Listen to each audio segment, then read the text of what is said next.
What would you do if the father of your unborn twins walked into your job interview and he didn't even know he was a father?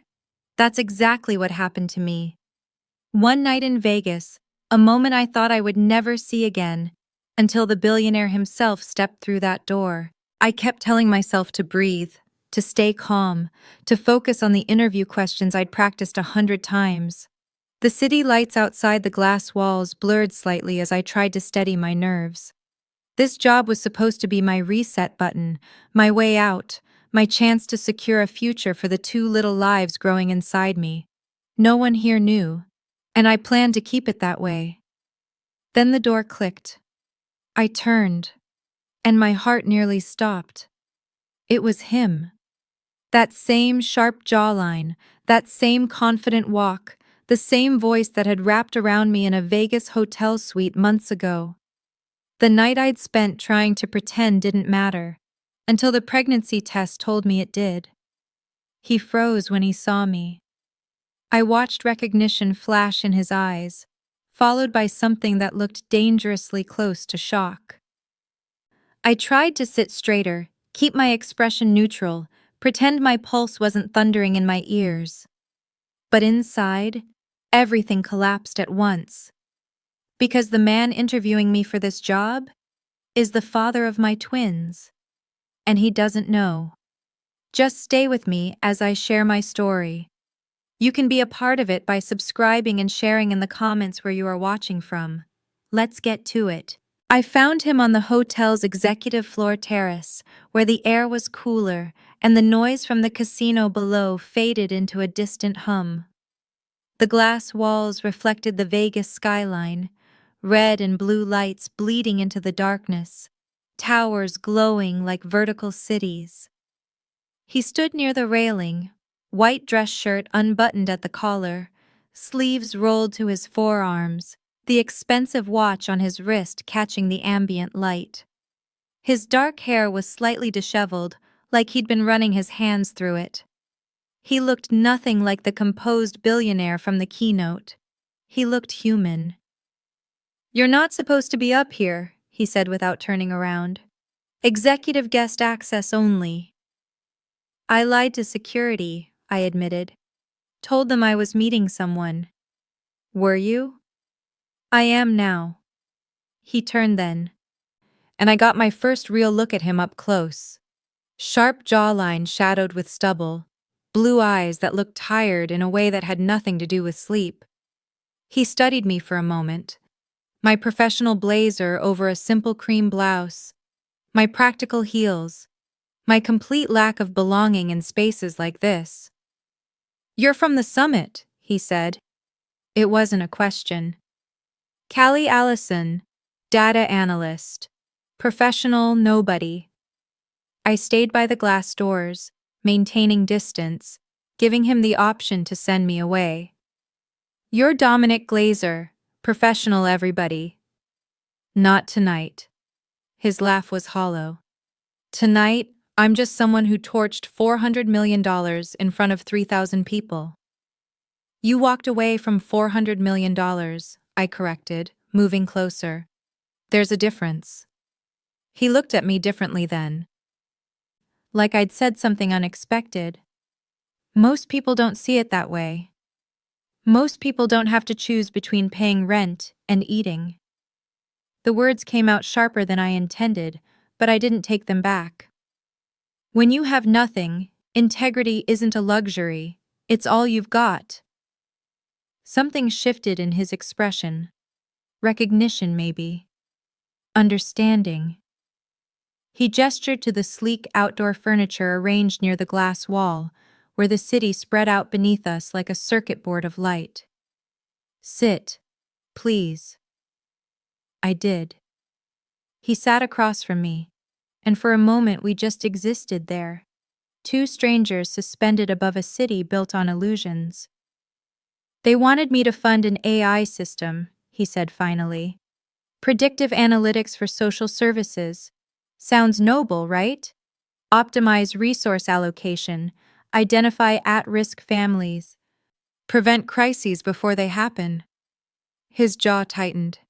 Except the algorithm tracks spending patterns, school attendance, medical visits, social media activity.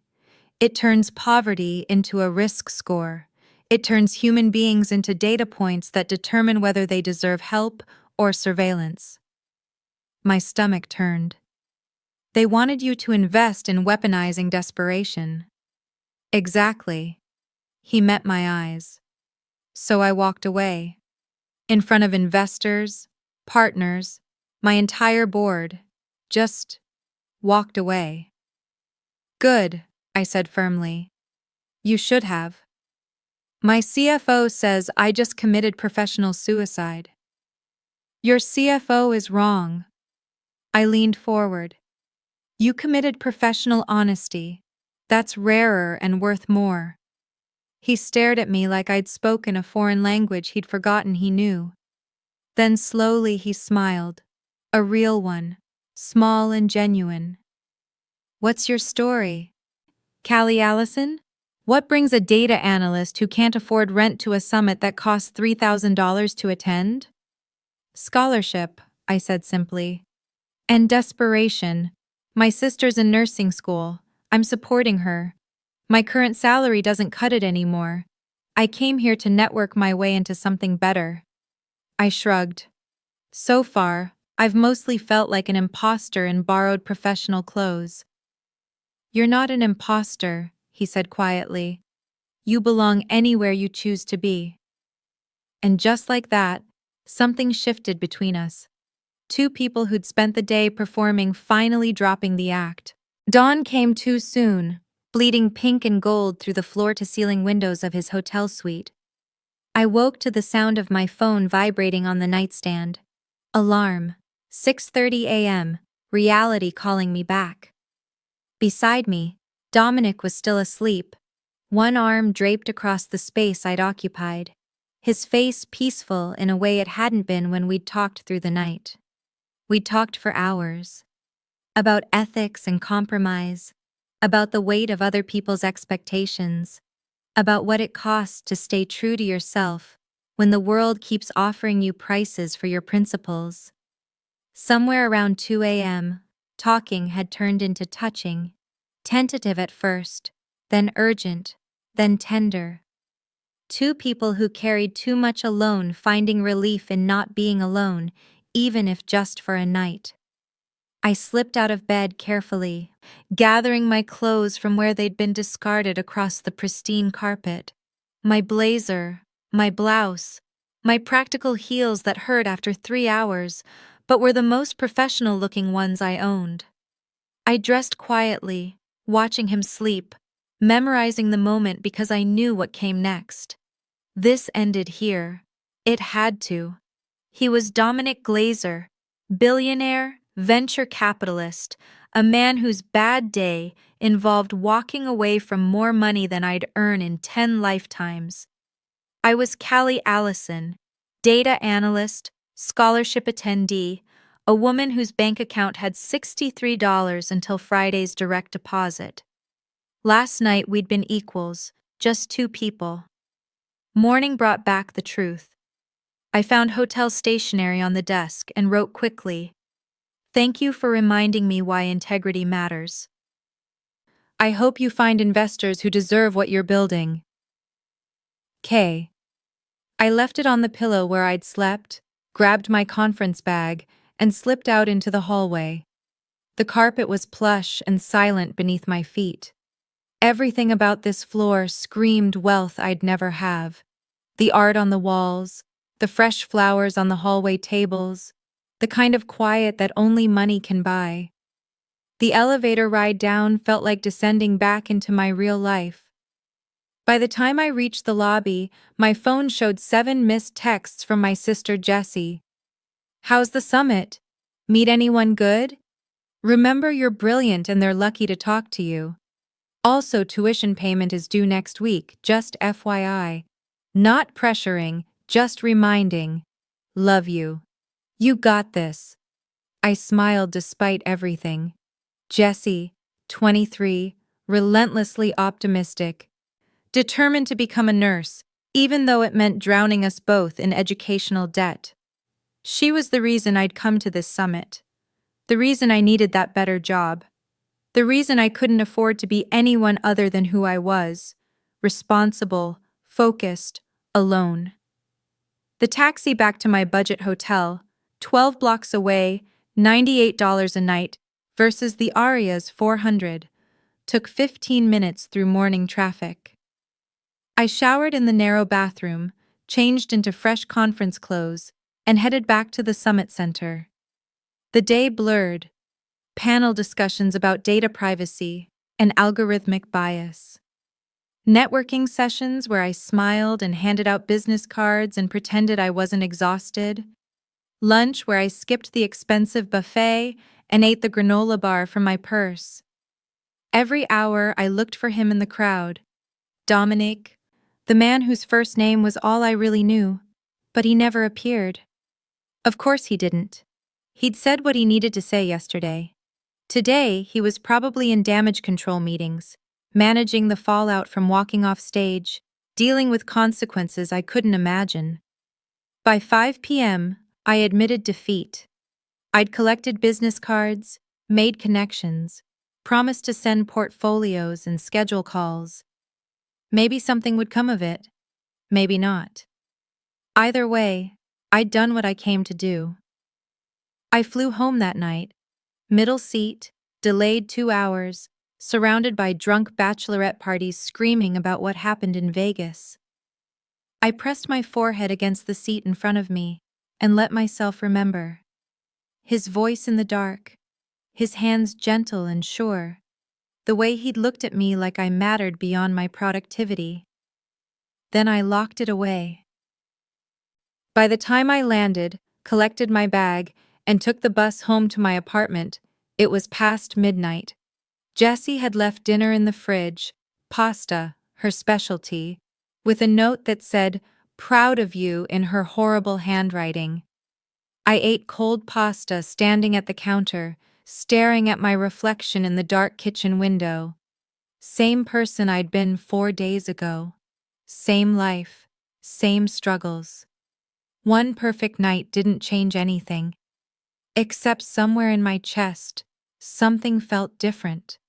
Like I'd remembered what it felt like to be seen as a whole person, instead of a collection of problems to solve. I told myself that was enough. I told myself I'd never see him again. I told myself it didn't matter. 2 months later, I'd learn exactly how wrong I was. The nausea hit during my morning data review meeting, wave after wave of it, while my manager droned on about quarterly analytics benchmarks. I gripped the edge of the conference table, willing my stomach to cooperate for 15 more minutes. Just 15 minutes. I could make it. I didn't make it. I barely reached the bathroom before I was sick, gripping the cold porcelain, while my body rebelled against the protein bar I'd forced down at 6 a.m. When it finally stopped, I sat back against the stall wall, shaking and sweating, my professional blouse clinging to my back. This was the 3rd morning this week. I'd blamed the first time on bad takeout, the second on stress. Jessie's tuition payment had cleared, leaving my account dangerously low until payday. But 3 times? 3 times was a pattern, and I was a data analyst. I recognized patterns. My hands trembled as I pulled out my phone and opened the calendar app, scrolled back, counted days, recounted. My period was late, not just a few days late, 6 weeks late. No, I whispered to the empty bathroom. No, no, no. But even as I said it, pieces clicked into place with horrible clarity. The exhaustion I'd blamed on overtime. The way coffee suddenly smelled wrong. The tenderness in my breasts I'd dismissed as PMS. My body had been trying to tell me, and I'd been too busy surviving to listen. I cleaned up, rinsed my mouth, and stared at my reflection in the bathroom mirror. Same dark hair pulled back in a professional bun. Same minimal makeup. Same exhausted eyes. But everything was different now. Vegas. Dominic. One night 2 months ago that I'd locked away as a beautiful impossibility. Except apparently, it had been very, very possible. I made it through the rest of the workday on autopilot, responding to emails I wouldn't remember sending, attending meetings where I nodded at appropriate intervals. At lunch, I walked to the CVS 3 blocks away and bought 4 different pregnancy tests because surely at least one of them would be wrong. They weren't wrong. I took them in the CVS bathroom, one after another, hands shaking so badly I could barely hold them steady. Pink lines, plus signs, the word pregnant in digital letters that felt like a verdict. All 4 of them. Positive. I sat on the closed toilet lid in that fluorescent lit bathroom, surrounded by discarded packaging, and tried to breathe, tried to think. Tried to figure out how this fit into the carefully constructed life I'd built on spreadsheets and budgets and plans. It didn't fit. At all.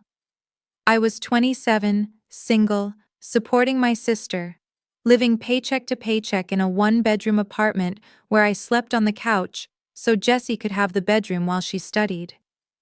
I had $63 in savings. My health insurance had a $5,000 deductible. I'd just bought 4 pregnancy tests I couldn't afford. And I was pregnant with a billionaire's baby, a man whose last name I knew only because I'd researched his company obsessively, who I had no way of contacting, who probably didn't remember my name. The panic came in waves, matching the nausea. I forced myself to stand, throw away the evidence, wash my hands, and walk back to work like my entire world hadn't just imploded. I made it until 5 p.m., then caught the bus home, staring out the window at the city passing by in a blur. Jessie was at her kitchen table when I walked in, surrounded by nursing textbooks and anatomy notes, still wearing her scrubs from her clinical rotation. She looked up with a smile that died when she saw my face. "Callie? What's wrong?" I opened my mouth, closed it, tried again. "I need to tell you something." She pushed her textbooks aside immediately, full attention on me in that way she had, like nothing else in the world mattered more than whatever I was about to say. "Okay, I'm listening." I sat down across from her, hands folded on the table to stop them shaking. "Remember the Vegas summit? 2 months ago? The one where you were going to network your way into a better job? Yeah. I met someone there. A man. We spent one night together. It was..." I swallowed hard. It was just one night. We didn't exchange numbers. I never saw him again. Jessie's eyes widened slightly, but she didn't interrupt. "I'm pregnant, Jessie. I took 4 tests today, all positive." The silence stretched for 3 heartbeats.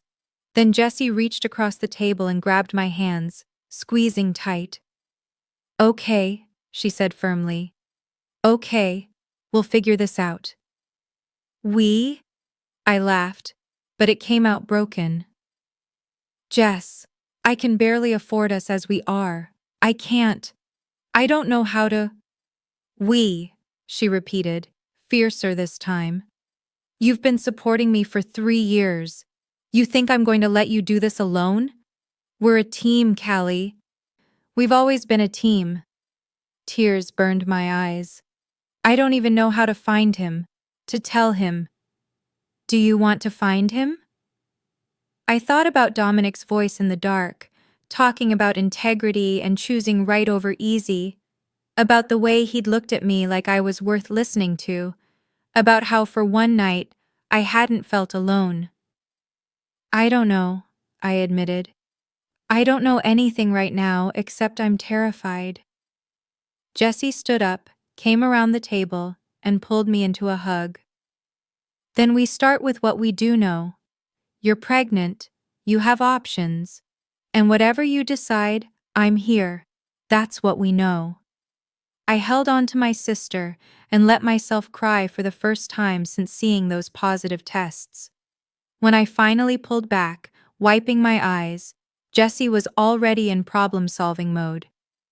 First thing tomorrow, you make a doctor's appointment, confirm everything, find out how far along, what you need, all of it.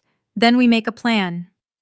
Jess, your tuition is my problem, not yours. You've been carrying me long enough. Let me help carry this. I nodded, throat too tight to speak.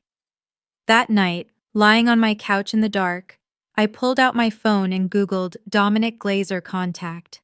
His company website came up, Glazer Ventures, sleek and professional, with a generic info email and a corporate phone number that probably went to a receptionist. I stared at the screen for 20 minutes, cursor hovering over the contact form, before I closed the browser. What would I even say?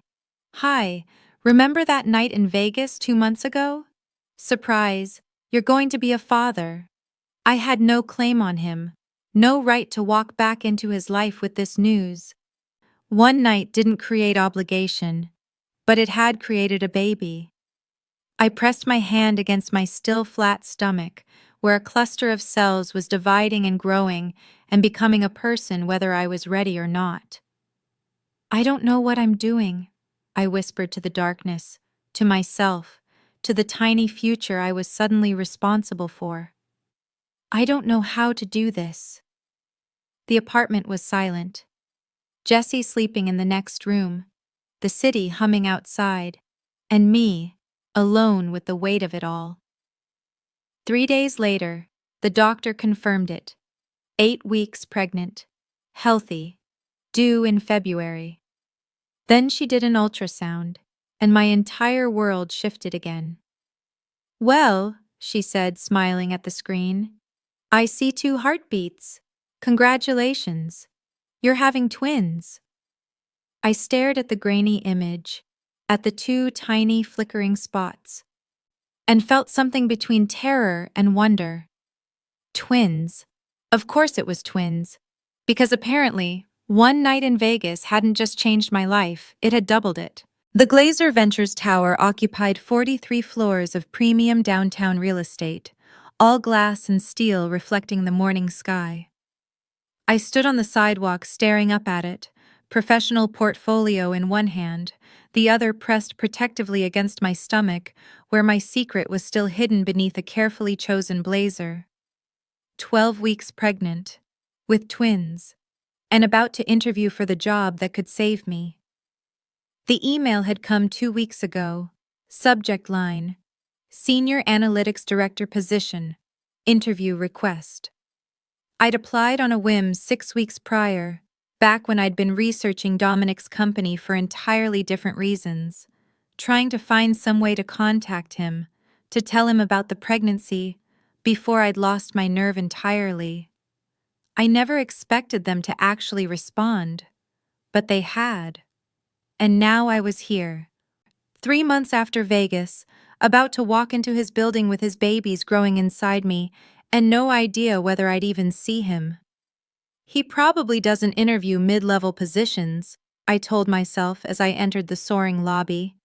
He's a billionaire. He has people for this. The elevator ride to the 37th floor felt eternal. My stomach, whether from morning sickness or nerves, I couldn't tell, churned uncomfortably. I'd learned to keep crackers in my purse, to breathe through the waves of nausea, to hide the exhaustion behind concealer and caffeine-free coffee. The reception area was exactly what I'd imagined. Minimalist design, expensive art, a view of the city that probably cost more per square foot than my entire apartment. The receptionist, a polished woman named Alora according to her nameplate, smiled warmly. Callie Allison? That's me. Perfect timing. They're ready for you in conference room C, down this hall, 3rd door on your right. Panel interview. I could handle that. I'd prepared obsessively, reviewed my portfolio until I could recite every project blind, researched the company's investment philosophy and portfolio performance. I could do this. I walked down the hall, heels clicking on polished floors, and pushed open the glass door to conference room C. The room had floor-to-ceiling windows overlooking the city, A long, sleek table, 3 chairs on one side for the interview panel. 2 were already occupied by people I didn't recognize. A woman in her 50s with sharp eyes, and an older man reviewing papers. The 3rd chair was empty. I was setting down my portfolio, introducing myself, shaking hands with the woman, Michaela, VP of Operations, and the man, Stephen, Head of Finance, when the door opened behind me. "Apologies for the delay," a voice said. A voice I'd heard in my dreams for 3 months. "Traffic was—" He stopped mid-sentence. I turned. Dominic stood in the doorway, suit jacket over one arm, white dress shirt crisp despite the morning heat, that same watch on his wrist catching the light. His blue eyes met mine and went wide with recognition. The room charged with electricity so obvious I was surprised it didn't arc between us visibly. "Worse than expected," he finished, but his voice had changed texture entirely. Michaela looked between us, clearly sensing something. "Dominic, this is Callie Allison, interviewing for the Senior Analytics Director position." "Ms. Allison," he said carefully, professionally, extending his hand. "Thank you for coming in." I shook his hand, felt the same warmth I remembered, and forced my voice steady. "Mr. Glazer, thank you for the opportunity." Our hands held a moment too long.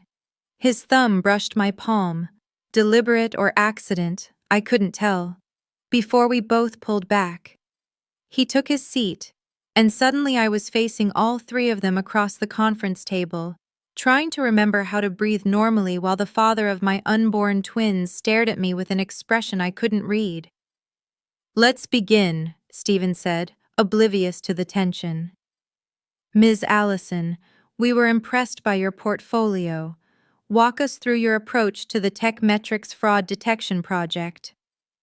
I launched into my prepared response, muscle memory taking over where my conscious mind had short-circuited. I talked about data architecture and pattern recognition, about the algorithm I designed that caught embezzlement 3 other analysts had missed. I presented my analysis of market trends and predictive modeling accuracy rates. Michaela asked about team leadership. Stephen questioned my statistical methodology. I answered everything clearly, professionally, proving I belonged in this room. And the entire time, Dominic watched me with an intensity that made my skin warm. He didn't interrupt the others' questions, didn't dominate the conversation, but his presence filled the space. Finally, Michaela turned to him. "Dominic? Any questions?" He leaned forward slightly, fingers laced on the table, and when he spoke, his voice was carefully neutral. "Ms. Allison, in your cover letter you mentioned being drawn to our ethical investment philosophy. Can you elaborate on what that means to you?" It was a test. I recognized it immediately. A question only someone who'd heard my Vegas rant about integrity versus profit would ask. "It means recognizing that data represents human lives," I said, meeting his eyes directly. "Every number in a spreadsheet is someone's rent payment, someone's medical bill, someone's future. Ethics means remembering that, especially when optimizing for profit would mean forgetting it." Something flickered in his expression: memory, recognition, connection. "It means," I continued, "that some opportunities should be walked away from, even when they're worth $400 million. Michaela and Stephen looked confused. Dominic's lips twitched almost imperceptibly. "Thank you," he said quietly. The interview continued another 20 minutes. They asked about availability, salary expectations, start date preferences. I answered everything while acutely aware of the secret literally growing inside me, of how every word could matter, of how desperately I needed this job. Finally, Michaela stood. "Thank you, Ms. Allison. We'll be in touch within the week." "We have 3 other candidates to interview," Stephen added, gathering his papers. But Dominic remained seated, eyes still on me. Would you mind staying a moment? I have a few follow-up questions. Michaela, Stephen, I'll catch up with you. They exchanged glances but left, the door clicking shut behind them. Silence filled the conference room. Dominic stood slowly, moved to the windows, stared out at the city for 5 long seconds before turning to face me. "Callie," he said, and my name and his voice made something in my chest tighten. "I looked for you, after Vegas. I went back to the summit the next day, asked if anyone knew who you were, checked the attendee registration. You weren't listed." "Scholarship entry," I said. "Different registration system." "I figured that out eventually, 3 weeks ago. That's why." He gestured vaguely at the room. "When your application came through, I told HR to schedule the interview immediately." My heart was pounding. "You knew I'd applied?" "I know every applicant for senior positions. I always review the portfolios personally." He took a step closer. "Your work is exceptional, Callie. You deserve this job based purely on merit. But I need to know, did you apply because you wanted the position or because you were looking for me?" The question hung between us. This was it. The moment. Tell him now. Tell him about the twins. Tell him everything. But the words stuck in my throat. Because what if he thought I'd applied to trap him? What if he thought this was some scheme? What if offering me the job became about the pregnancy instead of my qualifications? "Both," I said honestly. "I need the job. But I needed to find you." "Why?" My hand moved unconsciously to my stomach, protective, before I caught myself and dropped it. But he saw. His eyes followed the motion, then snapped back to my face. "Callie." His voice changed completely. "Are you?" The door burst open. A woman in a designer suit strode in, platinum blonde hair perfectly styled, heels clicking authoritatively. She stopped when she saw us, her expression shifting from professional to predatory in an instant. "Dominic, the board meeting starts in 10 minutes. You need to..." She noticed me. "Oh, I didn't realize you were still interviewing." "Constance," Dominic said, and something in his tone sounded like warning. "This is Callie Allison. Callie, this is Constance Greco, our COO." Constance's smile didn't reach her eyes as she extended her hand. I shook it, noticing the way she positioned herself slightly between me and Dominic. Territorial. "Lovely to meet you," she said. "I hope the interview went well?" "Very well," I managed. "Wonderful." She turned to Dominic. "The board is waiting. We really need to go." He looked torn, clearly wanting to continue our conversation, but nodded reluctantly. "Of course." To me. "We'll be in touch very soon, Ms. Allison. I promise." Constance was already guiding him toward the door, her hand on his arm possessive and familiar in a way that made my stomach sink for entirely different reasons. At the threshold, Dominic glanced back at me, and his expression said everything. "Wait for me. Don't disappear again." Then they were gone, and I was alone in the conference room with floor-to-ceiling windows and the weight of everything unsaid pressing against my ribs. I sat down heavily in the chair I'd occupied, hands shaking, and pulled out my phone. 12 missed calls from Jesse. 3 texts. "How'd it go? Call me the second you're done. I'm dying here. Callie, seriously. Call me." I stared at my phone, then at the door where Dominic had disappeared. Then down at my stomach where 2 tiny hearts were beating. "What have I done?" I whispered. My phone buzzed. Email notification. From Alora Cheng, Executive Assistant, Glazer Ventures. Subject: Interview follow-up. "Ms. Allison, Mr. Glazer has requested that I schedule a second interview for tomorrow at 2 p.m., this time one-on-one. Please confirm your availability. Best, Alora tomorrow. One-on-one. With Dominic. I was going to have to tell him. I typed back a confirmation with trembling fingers, then called Jessie. "Oh my God, finally," she answered. "How did it— Wait, why do you sound like that? What happened?" "He was there," I said. "Jess, he was on the interview panel. Dominic, the guy from Vegas." Silence. Then, "What?" "And there's more. He wants to see me again tomorrow, alone. I think he knows, Jessie. I think he saw—" My voice broke. "I'm going to have to tell him." "Okay," Jessie said, shifting into her calm nurse voice. "Okay, come home. We'll figure out exactly what you're going to say. Together." I gathered my portfolio, left the conference room, and walked through the pristine offices toward the elevator. As I passed a glass-walled conference room, I glimpsed Dominic inside, surrounded by people in expensive suits, Constance at his side, pointing at something on a presentation screen. He looked every inch the billionaire CEO. And I was the data analyst carrying his twins, about to destroy both our carefully constructed lives with the truth. I didn't sleep that night. Every time I closed my eyes, I rehearsed different versions of the conversation. "Dominic, I'm pregnant." "Dominic, remember Vegas?" "Well, funny story." "Dominic, those twins you're about to find out about are yours." None of them sounded right.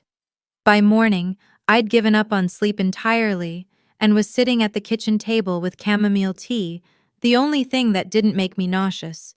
When Jessie emerged from the bedroom in her scrubs. "You look terrible," she said bluntly.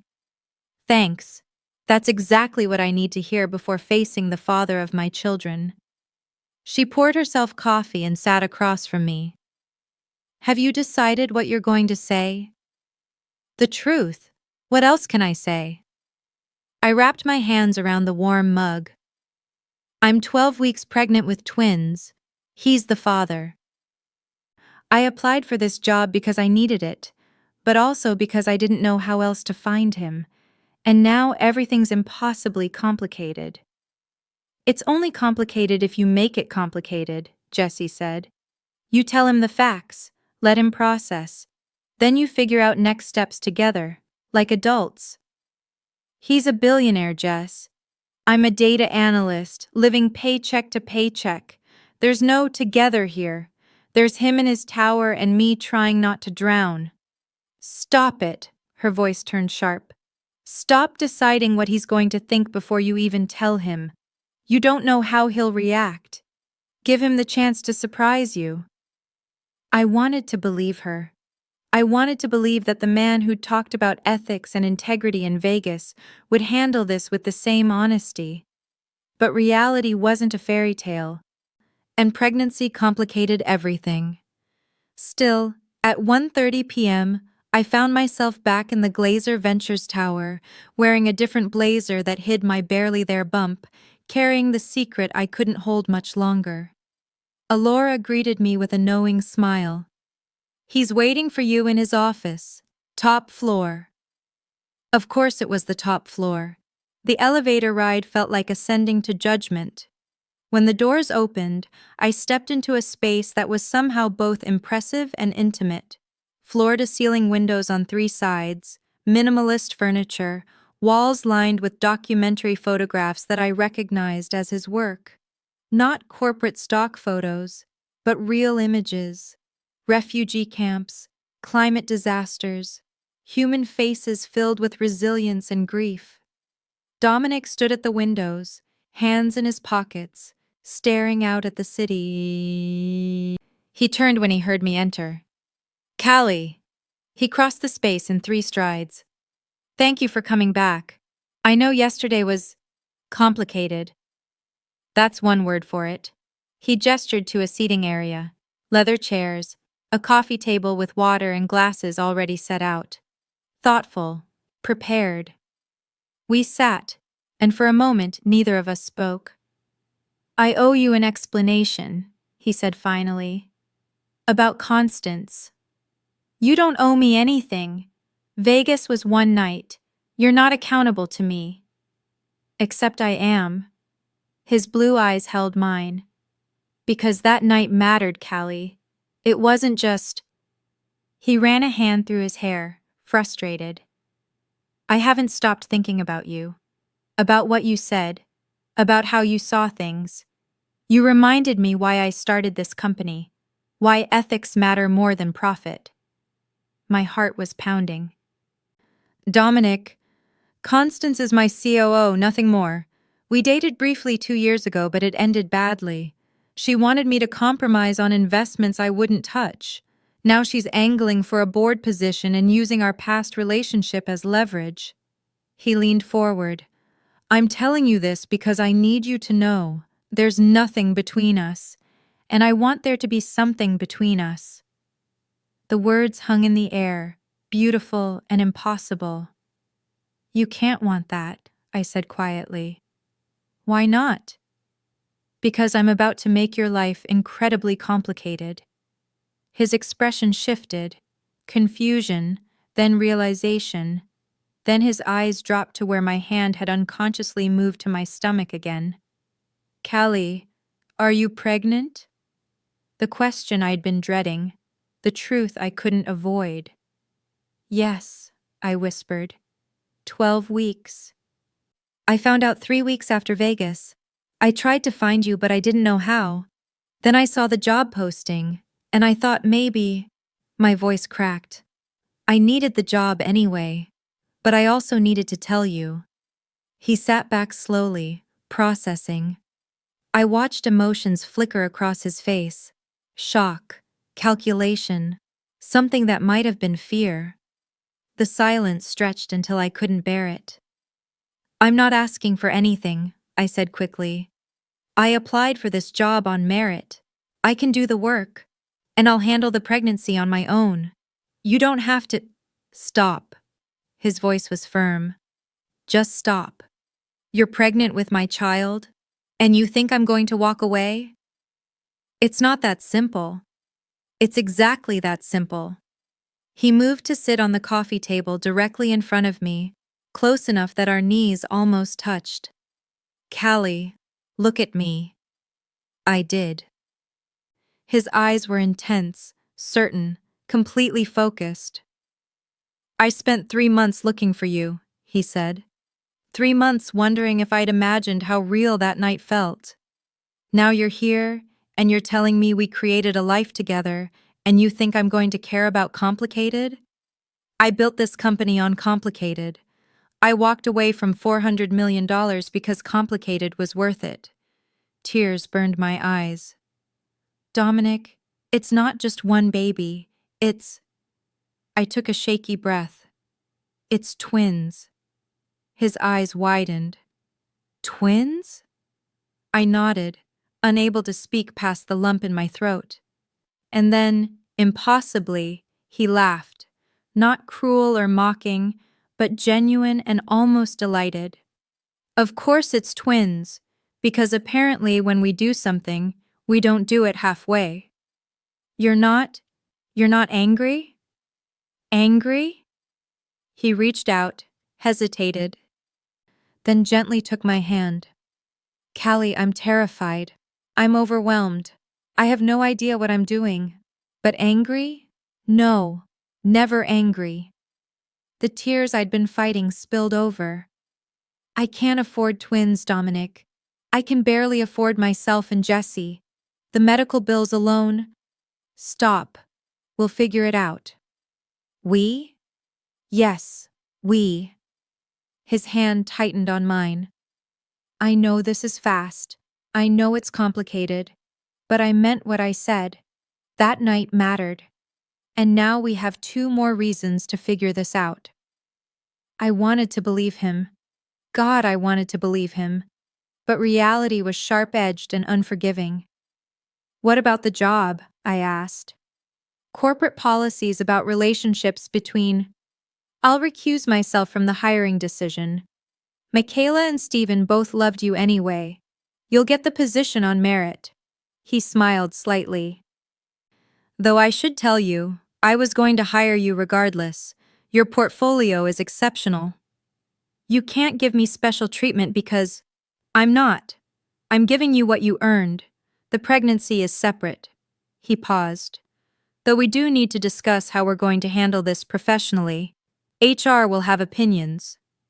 Before I could respond, the office door burst open without knocking. Constance stood in the doorway, her expression ice-cold fury barely masked by professional courtesy. Dominic, we need to discuss the HealthBridge quarterly review before the... She stopped, taking in our proximity, our joined hands, my tear-stained face. Am I interrupting something? Dominic stood, positioning himself slightly between us. Constance, I've asked you to knock. The door was unlocked. I assumed that meant available. Her eyes fixed on me, calculating. Ms. Allison, back so soon? I thought your interview was yesterday. We had follow-up questions, Dominic said smoothly. How thorough. Her smile was razor-sharp. Well, don't let me interrupt your very thorough interview process. Though Dominic, you should know the board is asking questions about your judgment lately. First the summit incident, now hiring decisions that seem personally motivated. The threat was barely veiled. My hiring decisions are based on qualifications and company need, Dominic said, his voice cool. Which you'd know if you reviewed the analytics department requirements I sent you last week. Of course. Constance's gaze slid to me one more time, lingering on my midsection just long enough to make me wonder if she suspected. Mr. Allison, best of luck with your application. I'm sure Dominic will make the right choice. She left, closing the door with deliberate softness that somehow felt more threatening than slamming it. Dominic turned back to me, jaw tight. I'm sorry. She's been difficult lately. She hates me, and she doesn't even know me. She hates that I'm making decisions she can't control. He ran a hand through his hair. And she's going to be a problem when she finds out about us. When? I repeated. Not if.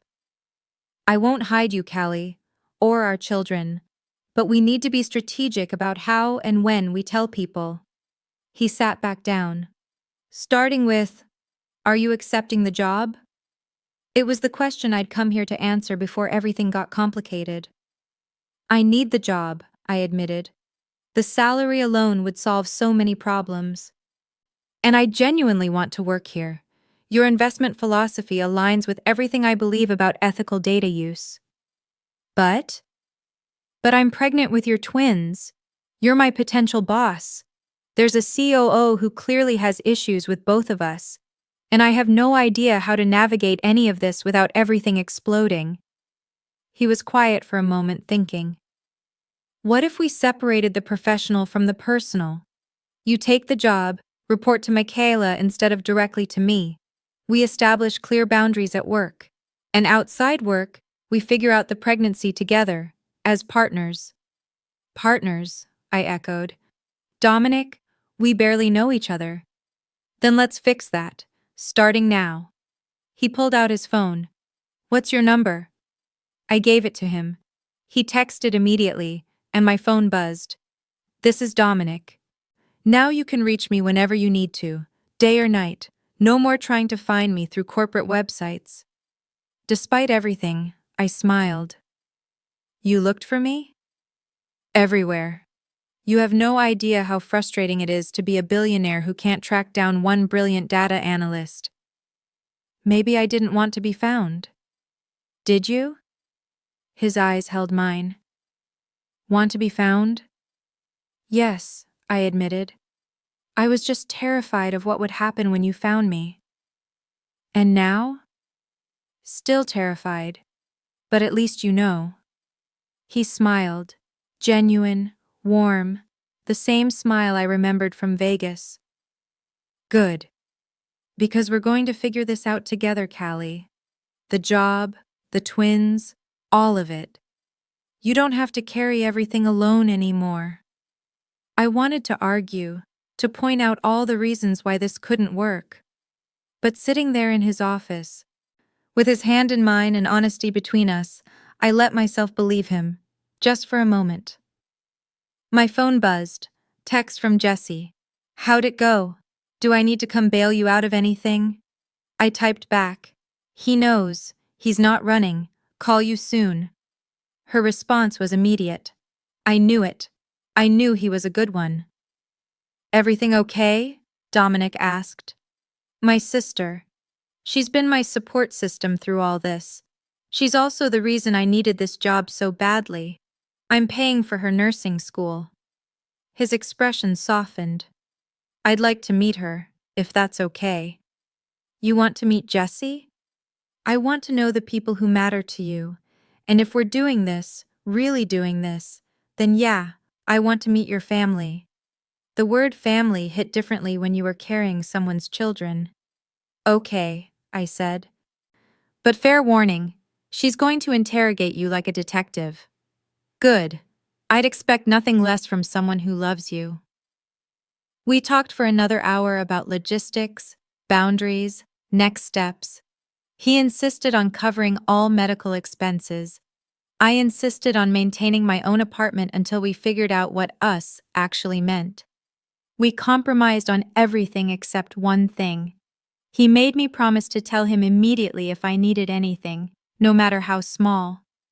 When I finally left his office, the sun was setting over the city, painting everything gold and orange. Alora handed me an envelope on my way out. Your offer letter, she said with a conspiratorial smile. Congratulations, Senior Analytics Director Allison. Welcome to Glazer Ventures.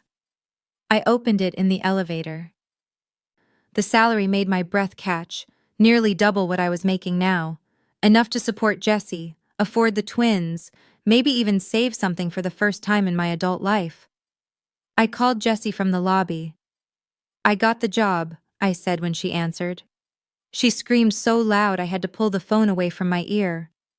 I knew it. I knew you'd get it. How'd Dominic take the news? Better than expected. He wants to meet you. Oh my God, I need to plan an outfit. Wait, more importantly, how are you feeling? The babies? I pressed my hand to my stomach, where our twins were growing, oblivious to the complicated world they were about to enter. We're good. All of us are good. For the first time in 3 months, I actually believed it. But as I walked out of the Glazer Ventures building into the evening air, I didn't notice Constance watching from the 37th floor window, phone pressed to her ear, speaking to someone with urgency in every line of her body. I didn't know that she'd already begun planning how to use my pregnancy against us both. I didn't know that the partnership Dominic and I were building was about to be tested in ways we couldn't imagine. All I knew was that for one perfect moment, walking through downtown with a job offer in my hand and twins in my belly, I felt something I hadn't felt in years. Hope. The nausea hit me during the quarterly portfolio review meeting, 3 weeks into my new position at Glazer Ventures. One second I was presenting my analysis of market trend correlations. The next my vision tunneled and my stomach lurched violently. I gripped the edge of the conference table, willing myself to hold it together. Just 5 more minutes. I could make it 5 more minutes. Ms. Allison? Michaela's voice sounded distant. Are you all right? I'm fine, I managed, but my voice was thin. Just need some water. The room tilted. I heard chairs scraping, voices calling my name, and then everything went sideways as my knees gave out. Strong hands caught me before I hit the floor. Dominic's voice close to my ear. I've got you. I've got you. The conference room, someone said urgently. Michaela. Get her to the couch. Should I call 911? No, I tried to say, but it came out as a whisper. Please, no ambulance. We're taking you to the medical office, Dominic said firmly, already lifting me. Michaela, clear the hallway. Stephen, call down and tell them we're coming.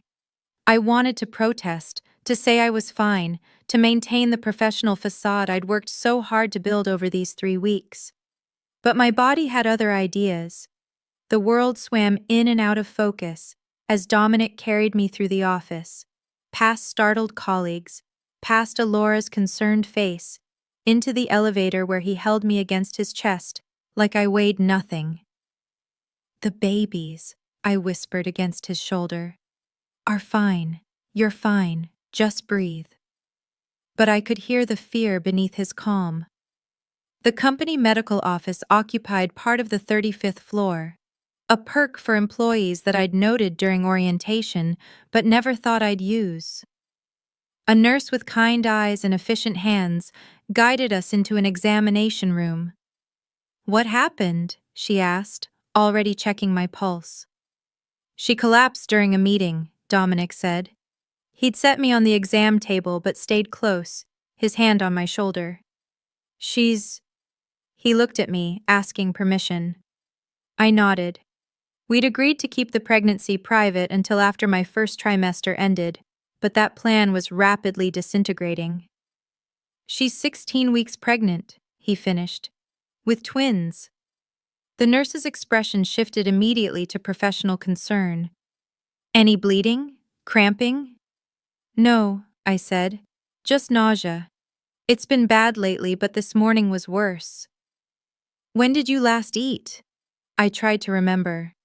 "Crackers this morning? Around 6? "It's 2 p.m. The nurse's tone was gently reproving. "And before that?" "I don't— Yesterday I couldn't keep anything down." Dominic made a sound beside me that was almost a growl. "Callie." "I've been trying," I said defensively. "Everything makes me sick." The nurse wrapped a blood pressure cuff around my arm. "Your blood pressure is low. When's your next OB appointment?" "Friday, 2 days from now." "We're moving it to today," Dominic said, already pulling out his phone. "Right now. You can't just— Watch me." He was already dialing. "Dr. Patel's office? This is Dominic Glazer. I need an emergency appointment for Callie Allison this afternoon." "Yes, I'll hold." The nurse finished her examination, gave me electrolyte water and saltines, and made me promise to eat small amounts every 2 hours, even if I felt sick. By the time she left, Dominic had secured an appointment for 4 p.m. "You didn't have to do that," I said, but my protest was weak. "Yes, I did." He sat in the chair beside the exam table, looking more shaken than I'd seen him since the day I'd told him about the pregnancy. "Callie, you can't not eat. The babies need—" "I know what the babies need. I'm trying, Dominic. But when everything makes you nauseous and you're trying to hide the pregnancy at work and perform at a level that proves you deserve this job—" My voice cracked. "I'm doing the best I can." His expression softened immediately. "I know you are. I'm not criticizing. I'm worried." He reached for my hand. "Why didn't you tell me it was this bad?" "Because we agreed to keep work and personal separate. You're not supposed to give me special treatment." "Special treatment is getting hired because of who you know. Making sure you don't collapse from dehydration is basic human concern."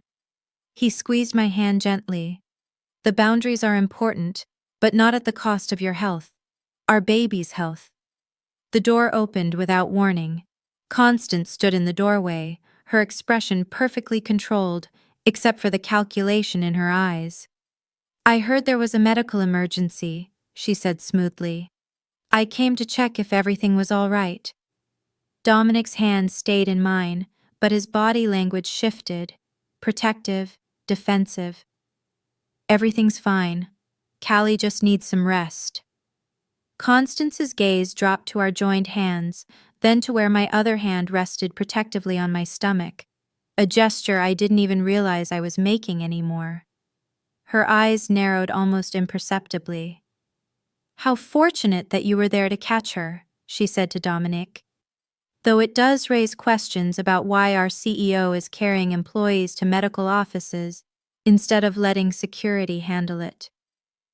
She's not just an employee, Dominic said quietly.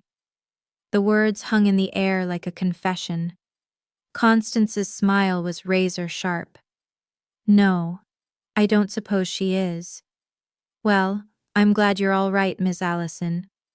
Though you might want to consider whether the stress of this position is too much given your delicate condition. Ice flooded my veins. Excuse me? You've been here 3 weeks and you're already having medical emergencies. Perhaps a less demanding role would be more appropriate. For your health, of course. My health is fine, I said, sitting up straighter despite the lingering dizziness. And I'm perfectly capable of handling my responsibilities. Of course.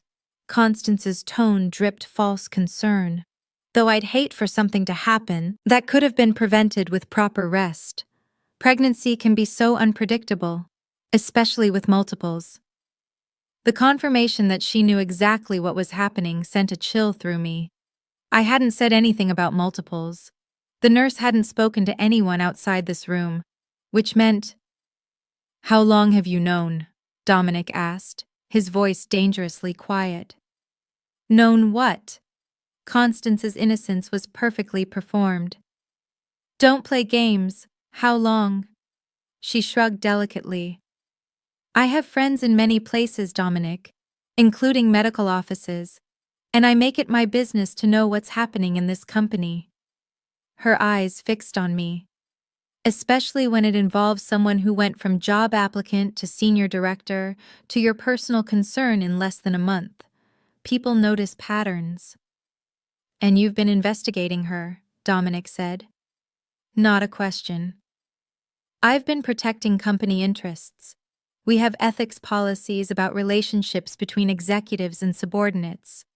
Policies you've always insisted we follow strictly. She tilted her head.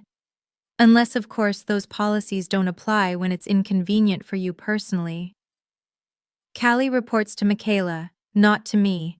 We established clear boundaries. Boundaries. Constance laughed, the sound cold. You're holding her hand in a medical office, Dominic. You carried her here yourself. You rearranged your afternoon to take her to a doctor's appointment. If those are boundaries, they're remarkably flexible ones. I felt sick again, but this time it had nothing to do with pregnancy. This was what I'd been afraid of from the beginning, that my relationship with Dominic would undermine everything I'd worked for, that people would assume I'd gotten the job through manipulation instead of merit. I earned this position, I said, my voice steady despite my shaking hands. My qualifications speak for themselves. Whatever is between Dominic and me personally doesn't change that I'm the best person for this job. I'm sure you believe that, Constance said. But perception matters, Ms. Allison. And right now, the perception is that our CEO hired his pregnant girlfriend 3 months after getting her pregnant. The board is going to have questions. The board, Dominic said slowly, doesn't need to know anything unless you tell them, which you're clearly planning to do. I have a fiduciary responsibility to inform the board of situations that could expose the company to liability. A secret pregnancy, an undisclosed relationship, potential favoritism in hiring.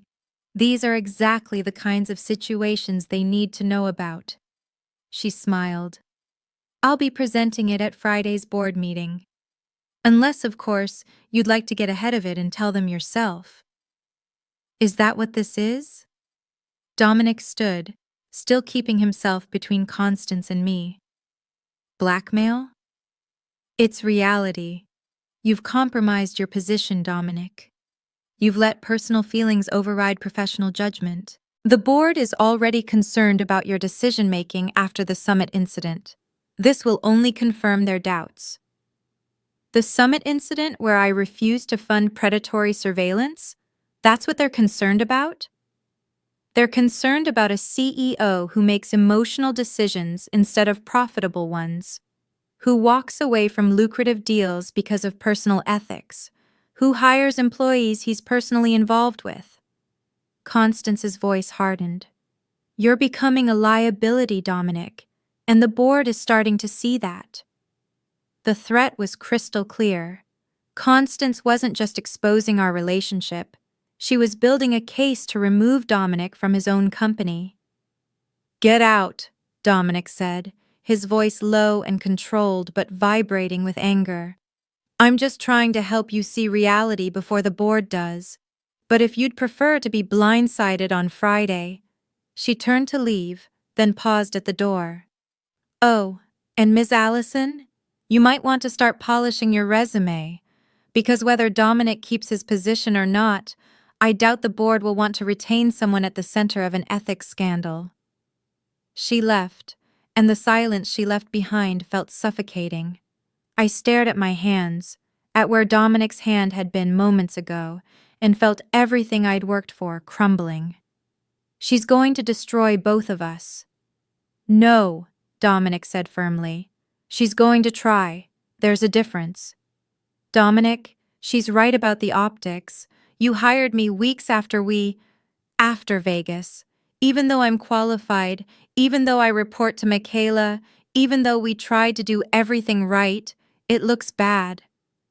Then we make it look right. We get ahead of this. He was already thinking, strategizing. We tell the board ourselves, on our terms. We show them your credentials, your work performance over these 3 weeks, the boundaries we've established. We control the narrative before Constance can twist it. And what about the pregnancy? The twins? He was quiet for a moment.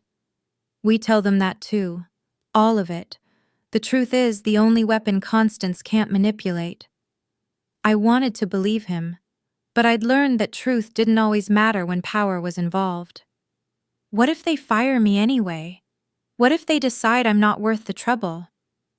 Then they're idiots, and we'll figure something else out. He sat back down, taking my hands again. Callie, I won't let you lose this job because of me. I won't let Constance turn something real into a scandal. Something real, I repeated. Is that what we are? The question hung between us. We'd been so focused on logistics, work boundaries, medical appointments, preparing for twins, that we'd never actually defined what we were to each other. I don't know what to call it yet, he admitted. But Vegas wasn't just a one-night thing for me. And these past 3 weeks, working in the same building, stealing moments when we can, planning for these babies. He squeezed my hands. Yeah, Callie, this is real. Whatever else it is, it's real. My phone buzzed. Text from Jessie. How's the new job going? You never call anymore. I'm starting to think you've forgotten your favorite sister. Guilt washed over me. She was right. I'd been so consumed with work, hiding the pregnancy, navigating everything with Dominic that I'd barely talked to her in days. I need to tell Jessie what's happening, I said. She's going to find out anyway when this explodes on Friday. Bring her to dinner tonight, after your appointment. Dominic stood. I want to meet her properly, and you both should know what we're walking into. Dr. Patel's office was a calming space designed to make anxious pregnant women feel safe. It didn't work. I sat on the examination table while Dominic occupied the single chair, both of us tense as we waited for the doctor. When Dr. Patel entered, a woman in her 50s with intelligent eyes and a reassuring smile, she reviewed my chart with growing concern. 16 weeks and you're still having severe nausea?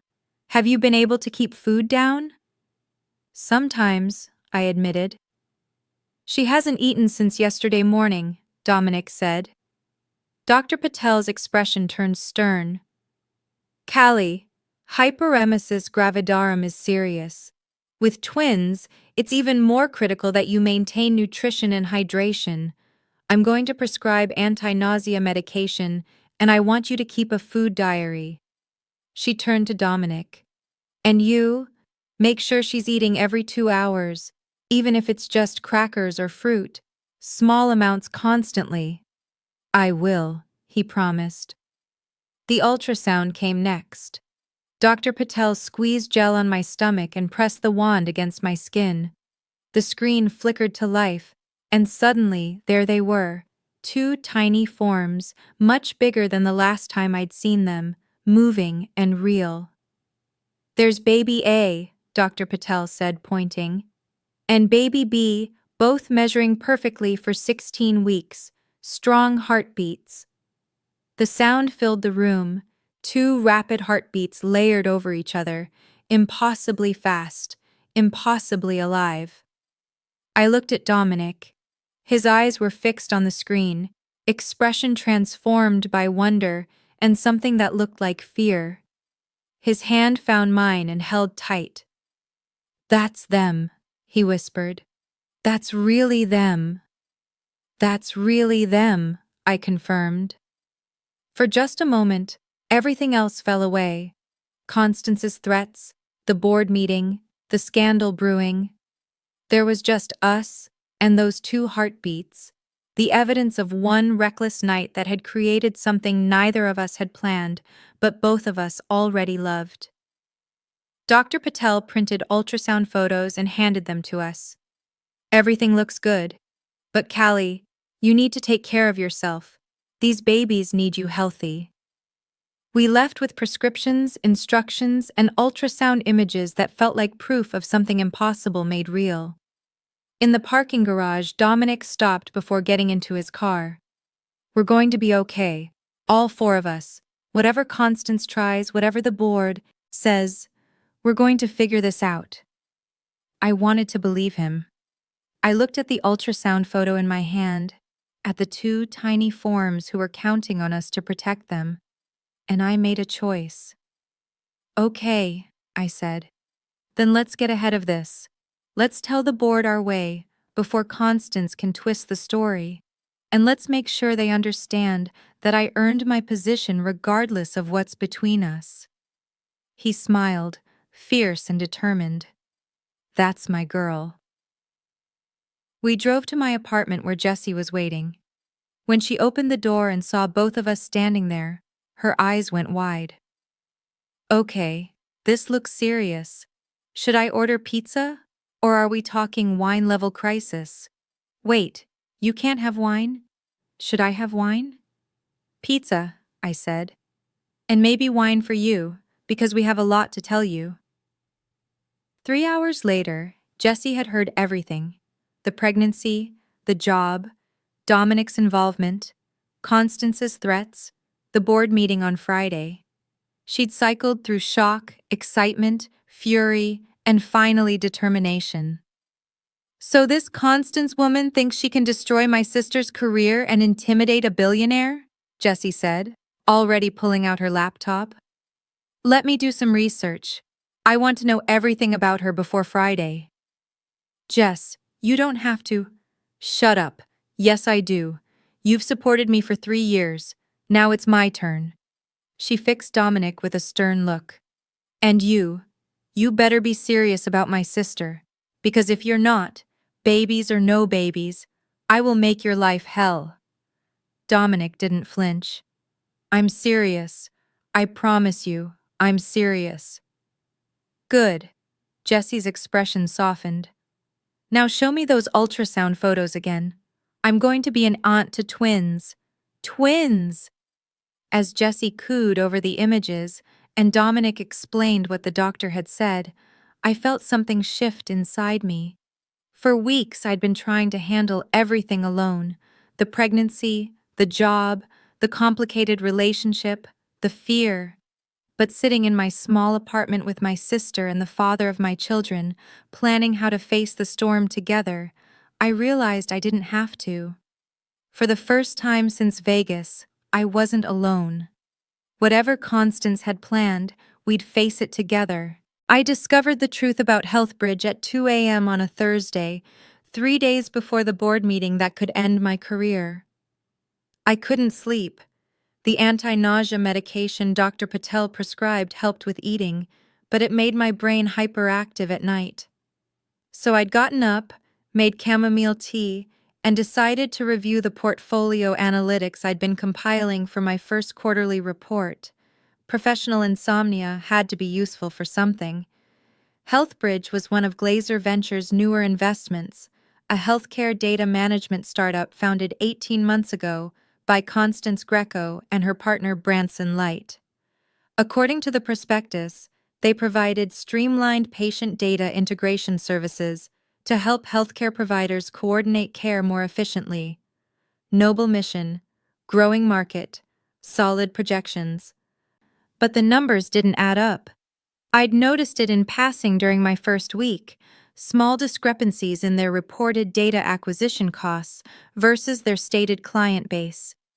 At the time, I'd flagged it for later review. Now, unable to sleep and looking for distraction, I pulled up their full financial records. The more I dug, the worse it got. HealthBridge reported serving 47 healthcare providers across 6 states.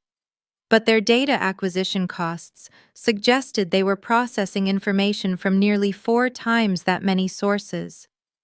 Their revenue model claimed to charge providers a flat annual fee, but cash flow showed irregular payments from sources that didn't match any listed clients. I cross-referenced their reported partnerships with publicly available healthcare provider directories. Half the names on HealthBridge's client list didn't exist. The other half denied any business relationship when I checked their websites. My heart started pounding. I opened their data security audits, documents that should have shown rigorous compliance with healthcare privacy regulations. But the certification dates were inconsistent. The auditing firm had dissolved 6 months ago. The security protocols referenced technology that hadn't been commercially available at the time of the reports. Everything was fabricated. I pulled up their board reports to Glazer Ventures, quarterly updates Constance herself had presented. Revenue growth, client acquisition, market expansion, all supported by metrics that, now that I was actually analyzing them, were completely inconsistent with the financial evidence. HealthBridge wasn't a healthcare coordination platform, it was something else entirely. I spent 3 more hours following the money trail, pulling records from our investment database, cross-referencing transactions, building a pattern. What I found made me feel physically sick. HealthBridge was purchasing patient medical records from data brokers, companies that existed in legal gray areas, collecting information from breaches, hacks, and unscrupulous healthcare workers selling data under the table. They were then reselling that data to insurance companies who used it to identify high-risk patients and deny coverage or increase premiums. The operation was sophisticated. The paper trail was deliberately convoluted. But once I saw the pattern, it was unmistakable. And buried in the client data I'd pulled, listed under insurance companies receiving information from HealthBridge, I found something that made my blood run cold. A claim for Jessica Frost, age 23, nursing student, flagged for pre-existing cardiovascular condition, high risk. Jessie. My sister Jessie, who'd never had a heart problem in her life. I pulled her insurance records, the ones she'd forwarded to me 2 months ago when her coverage had been mysteriously canceled. The denial letter cited previously undisclosed pre-existing conditions identified through routine data verification. Data verification conducted by HealthBridge. They'd fabricated medical conditions for my sister, sold that false information to her insurance company, gotten her coverage dropped, all to make money. And she wasn't alone. I pulled the full data set, thousands of names, thousands of falsified medical histories, thousands of people whose insurance had been denied or premiums raised based on lies. I sat back, staring at my laptop screen in my dark apartment, and felt rage replace shock. Constance Greco and Branson Light were running a medical data trafficking operation using Dominic's investment money. They were destroying people's lives, exploiting vulnerable patients, and profiting from it. And they'd done it to my sister. My hands shook as I pulled out my phone. 3:47 a.m. Too early to call anyone. But I took screenshots of everything, backed up the data to 3 separate encrypted drives, and sent copies to my personal email. Then I texted Dominic. "We need to talk, as soon as possible. It's about HealthBridge. It's bad." I didn't expect a response until morning, but my phone rang 2 minutes later. "Callie?" His voice was alert, concerned. "What's wrong? Are you okay? The babies?" "We're fine, but HealthBridge isn't what we think it is." I took a breath. "Dominic, they're trafficking medical data. They're buying stolen patient records and selling them to insurance companies, and one of their victims is Jessie." Silence. Then, "I'm coming over. Don't do anything until I get there." "It's almost 4 a.m. I don't care. If what you're telling me is true, we need to secure this evidence before anyone knows you found it. I'll be there in 20 minutes. He arrived in 15, wearing sweatpants and a t-shirt I'd never seen him in, proof he'd literally gotten out of bed and driven straight over. His hair was disheveled, his expression grim. I walked him through everything I'd found, showing him the spreadsheets, the falsified documents, the pattern of data purchases and sales. He sat at my kitchen table, laptop open, verifying everything I'd discovered. "Jesus Christ," he muttered, scrolling through the insurance company transactions. Constance presented this to the board as legitimate healthcare integration. She showed us growth metrics, client testimonials, partnership agreements. All of it was fabricated? All of it. The entire operation is a front for medical data trafficking. I pulled up Jessie's record. "Look, this is my sister, 23 years old, perfectly healthy. According to HealthBridge's data, she has a congenital heart defect. That information was sold to her insurance company 2 months ago. They dropped her coverage immediately." Dominic's jaw tightened. "This is why her nursing school coverage was cancelled. The thing you mentioned when we first met in Vegas. I thought it was a bureaucratic error, some paperwork mix-up." My voice cracked. "But it was them. It was Constance. She's been destroying lives, Dominic. Thousands of them. Using your company's money to do it." He was quiet for a long moment, staring at the screen. "How many victims?" I pulled up the full database. "At least 8,000 that I can confirm. Probably more. They've been operating for 18 months. The scale is massive." "And the insurance companies paying for this data?" 12 major carriers, some of the biggest names in healthcare insurance. I showed him the client list. "They're all complicit. They know this data is illegally obtained. They're using it anyway because it helps them deny claims and increase premiums." Dominic stood, paced to the window, ran both hands through his hair. "We invested $4 million in this company. $4 million of our fund's money is backing medical fraud." "Dominic, there's more." I pulled up another file. "Look at the board reports Constance submitted. She's been siphoning investment funds. The money that should have gone to technology development? It's been diverted. I tracked it to offshore accounts. She and Branson have embezzled nearly $2 million. $2 million? He turned to face me. "She's been robbing us while running a criminal enterprise with our funding.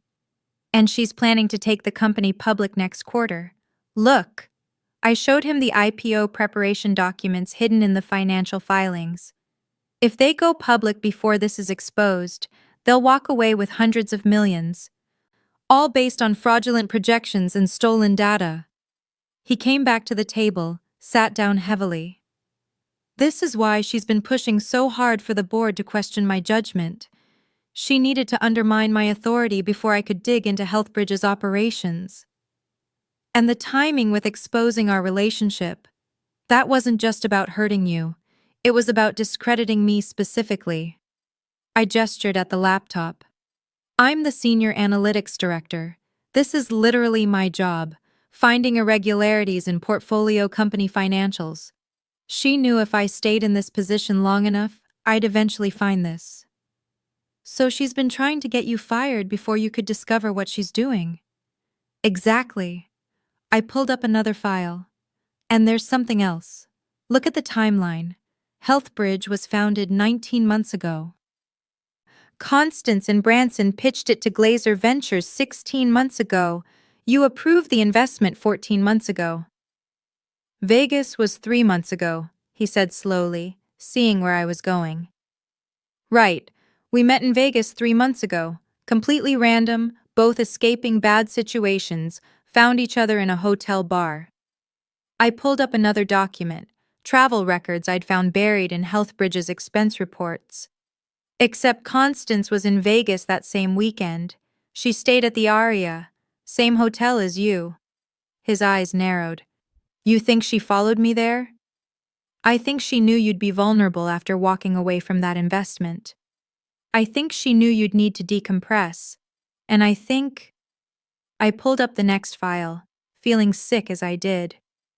She had someone watching you. Look at these charges. Healthbridge paid a private investigation firm the week after Vegas. The invoice description says, subject surveillance and documentation. Dominic stared at the document. She had me followed. She documented us together. She's been sitting on that information for 3 months, waiting for the right moment to use it. The pregnancy wasn't part of her plan. But once I showed up interviewing for a position at your company, she realized she could use it anyway. Discredit both of us, remove me from the analytics role, and clear the path for Healthbridge to go public before anyone discovered the fraud. That's why she's been so aggressive about the board meeting. Dominic pulled out his phone. She's accelerating her timeline. If she can get me removed from leadership, and you fired in the same move, she'll have clear sailing to take Healthbridge public next quarter. Dominic, we need to go to the authorities. This isn't just corporate fraud. This is criminal conspiracy, medical data trafficking, insurance fraud, identity theft on a massive scale. Agreed. But we need to be smart about how we do this. He was already texting. I'm calling an emergency board meeting for tomorrow instead of Friday. We're going to present this evidence before Constance can present her version of our relationship. We expose her before she can expose us. Will they believe us?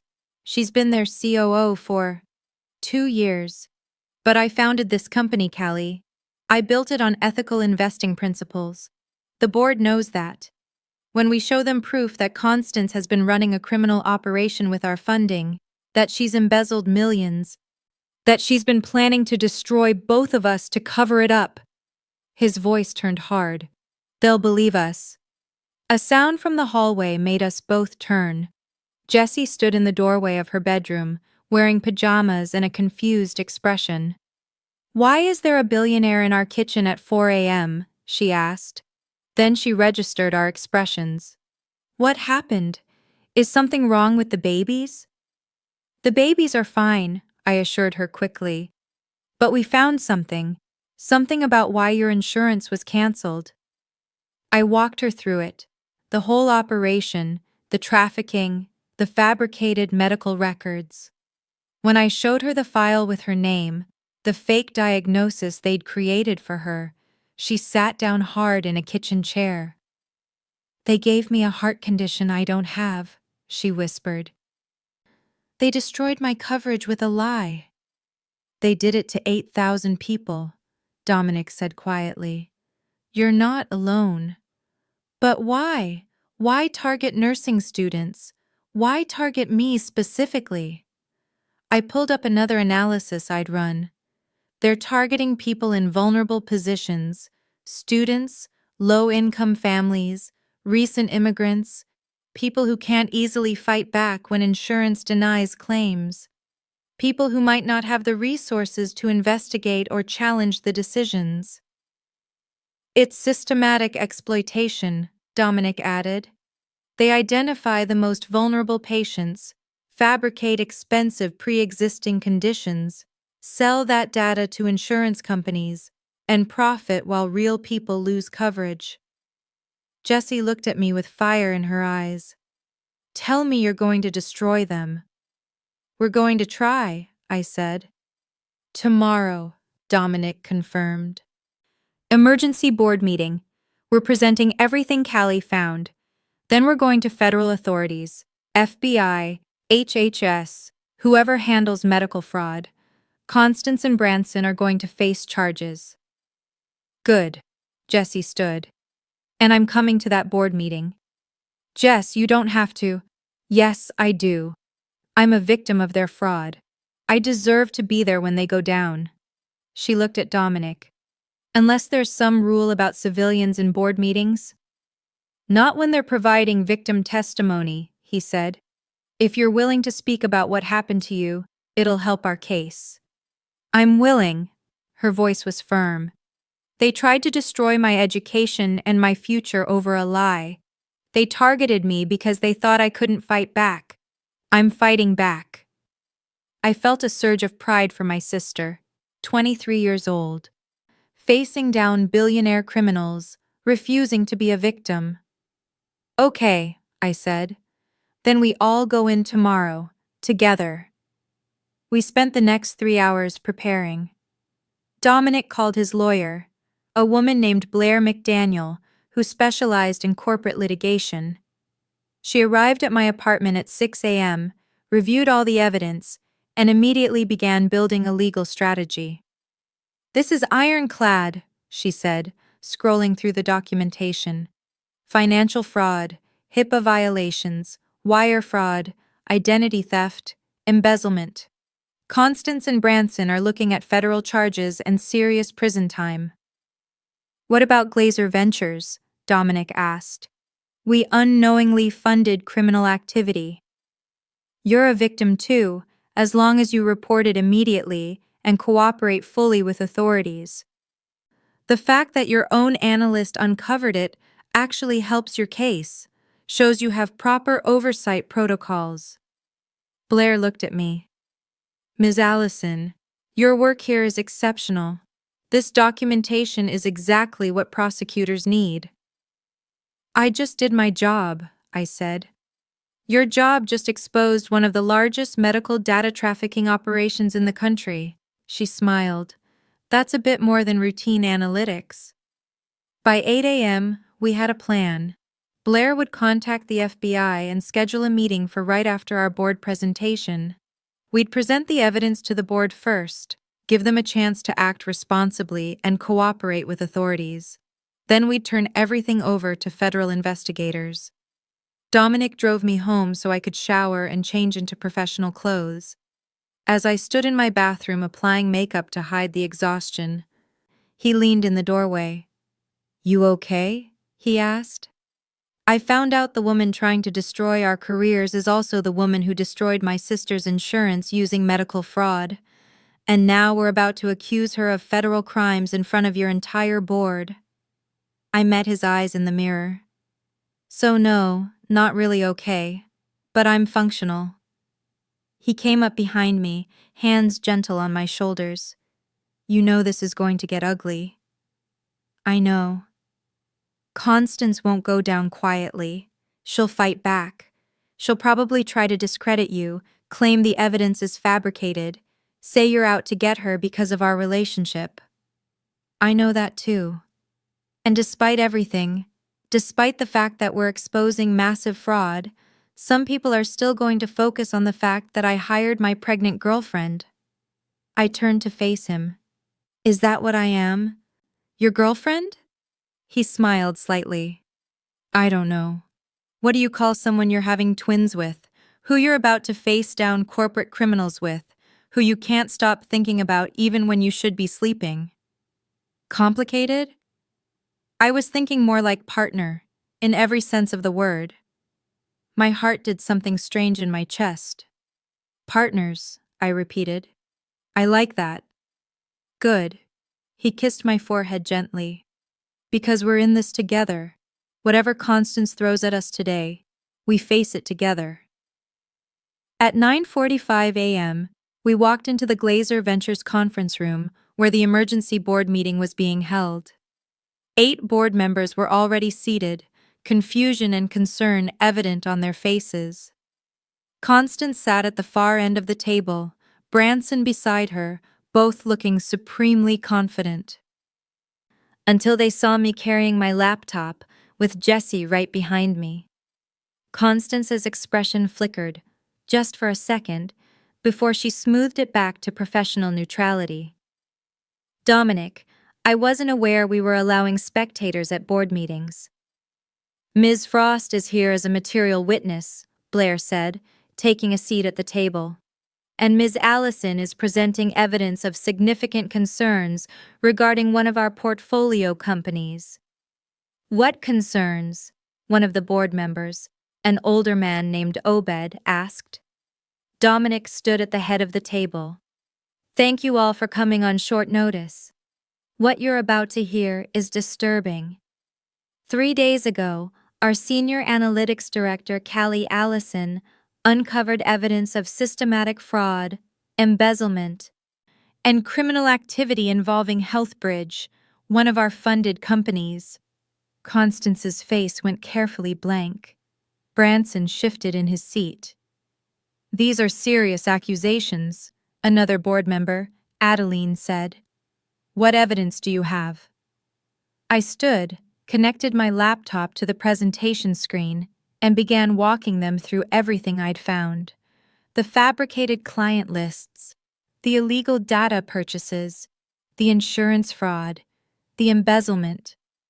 I showed them the financial trails, the falsified documents, the pattern of exploitation.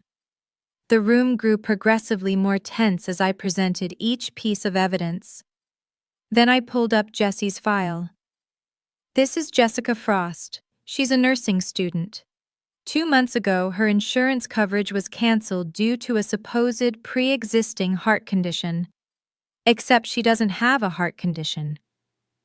That diagnosis was fabricated by Healthbridge and sold to her insurance company. She's one of at least 8,000 victims. Jessie stood. I'm here today because I want you to understand that these aren't just numbers or data points. Every falsified record represents a real person whose life was damaged by this fraud. I lost my health coverage. I almost had to drop out of nursing school. All because someone decided my vulnerable position made me profitable to exploit. The board members looked shaken.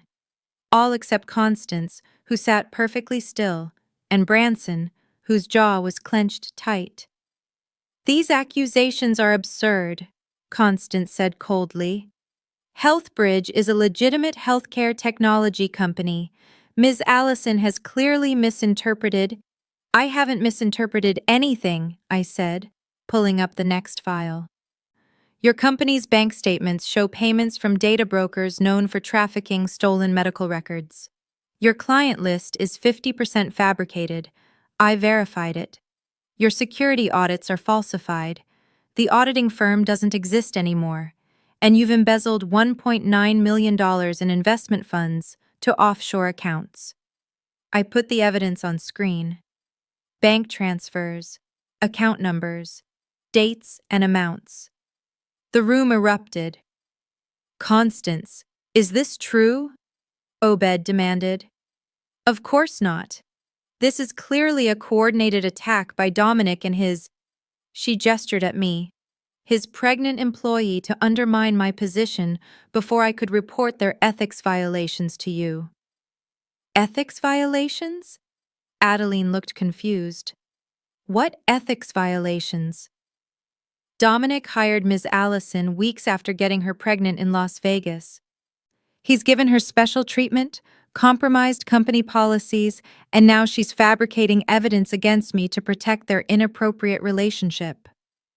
Several board members looked at Dominic in shock. It's true that Callie and I are having twins, Dominic said calmly. It's true that we met in Vegas 4 months ago. It's also true that she's the most qualified candidate we've ever had for the analytics director position. a fact verified by Michaela and Stephen during her interview. And it's true that every single piece of evidence she just presented is documented, verifiable, and already being handed over to federal authorities. Federal authorities? Branson spoke for the first time, his voice tight. The FBI, Blair confirmed. We have a meeting scheduled for this afternoon. Healthbridge is under investigation for wire fraud, identity theft, HIPAA violations, and conspiracy. Constance and Branson, you should both consider retaining legal counsel. Constance stood abruptly. This is a setup. Dominic is using his pregnant girlfriend to manufacture evidence because he knows I was about to expose his incompetence to this board. He walked away from a $400 million investment over personal feelings. He's made emotional decisions over profitable ones repeatedly. And now he's weaponizing company resources to protect himself and his pregnant employee. Constance, I said quietly, I have your bank records. I have the data broker payments. I have the falsified documents with your electronic signature. You can claim this is a setup all you want, but the evidence speaks for itself. Her expression turned venomous. You have no idea what you've done. You think you can walk in here, take a position you don't deserve, sleep with the CEO, and then destroy my company? You're nobody, Callie. You're a data analyst with delusions of importance. I'm a data analyst who did her job, I said steadily. I found fraud. I reported it. That's what you hired me to do. I didn't hire you, she spat. Dominic hired you because you're carrying his bastard children and he felt guilty. The words hung in the air, cruel and calculated to wound. Dominic's voice cut through the tension like a blade. That's enough. Constance, you're suspended effective immediately pending investigation. You and Branson need to leave this building, now. You can't suspend me without board approval. Actually, he can, Obed interrupted. Given the evidence of financial fraud and embezzlement, he's within his rights as CEO to suspend you both immediately. And frankly, after seeing this documentation, I support that decision fully. The other board members nodded in agreement, all except one who looked uncertain. Constance grabbed her bag, her professional mask finally cracking to reveal pure fury beneath. This isn't over. I'll sue this company into the ground. I'll destroy both of you. You're welcome to try, Blair said calmly. But I'd strongly suggest you retain that legal counsel instead. You're going to need it. Branson stood, looking pale. Constance, we should go. They left, the conference room door slamming behind them. The silence that followed felt deafening. Then Adeline spoke. Dominic, I think I speak for the board when I say thank you for bringing this to our attention immediately. And Ms. Allison, your work here potentially saved this company from catastrophic legal exposure. I just did my job, I said again, but my voice shook slightly. You did far more than that. Obed looked at Dominic. Now, regarding the other matter Constance mentioned, about your relationship with Ms. Allison, here it was, the moment that could still cost us everything. Dominic took my hand openly, in front of the entire board. Yes, Callie and I are in a relationship. Yes, she's pregnant with my children, twins, due in February. And yes, I hired her. But I also established clear reporting structures to avoid conflicts of interest. She reports to Michaela, not to me. Her hiring was based purely on her exceptional qualifications. And the fact that she uncovered this fraud proves that she's exactly the kind of analyst this company needs.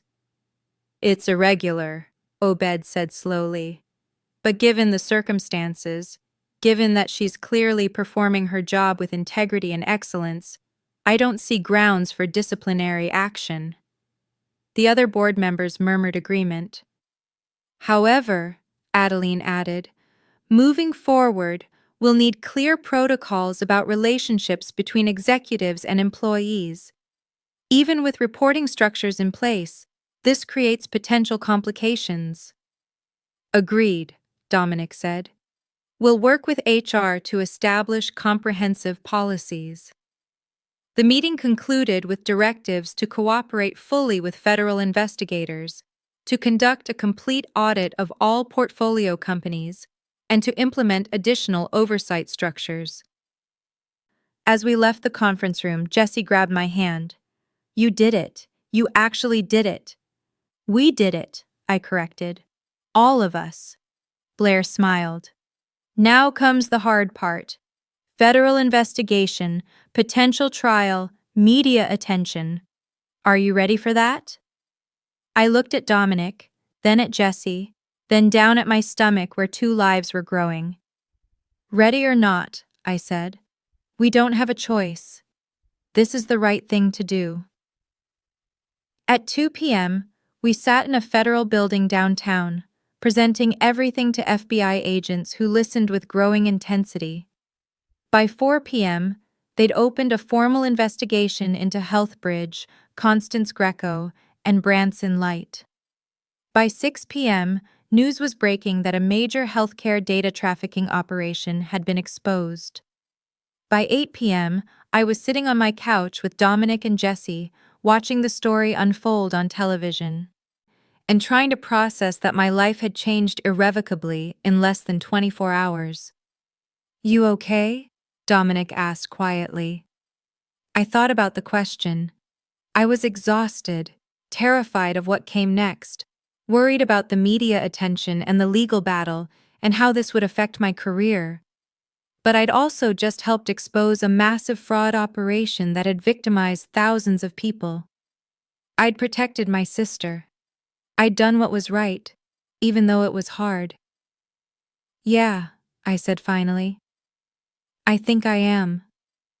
He pulled me close, careful of my growing stomach, and pressed a kiss to my temple. Whatever happens next, we're in this together. Partners. Partners, I agreed. And for the first time since Vegas, I actually believed we might make it through this. The parking garage was nearly empty at 9 p.m. on a Tuesday, 3 weeks after we'd exposed Healthbridge. I'd stayed late finishing documentation for the federal prosecutors. They wanted every detail of my analysis, every thread I'd followed, every connection I'd made. My testimony was scheduled for next week. The case was building momentum. Constance and Branson had been arrested 2 days after our board presentation.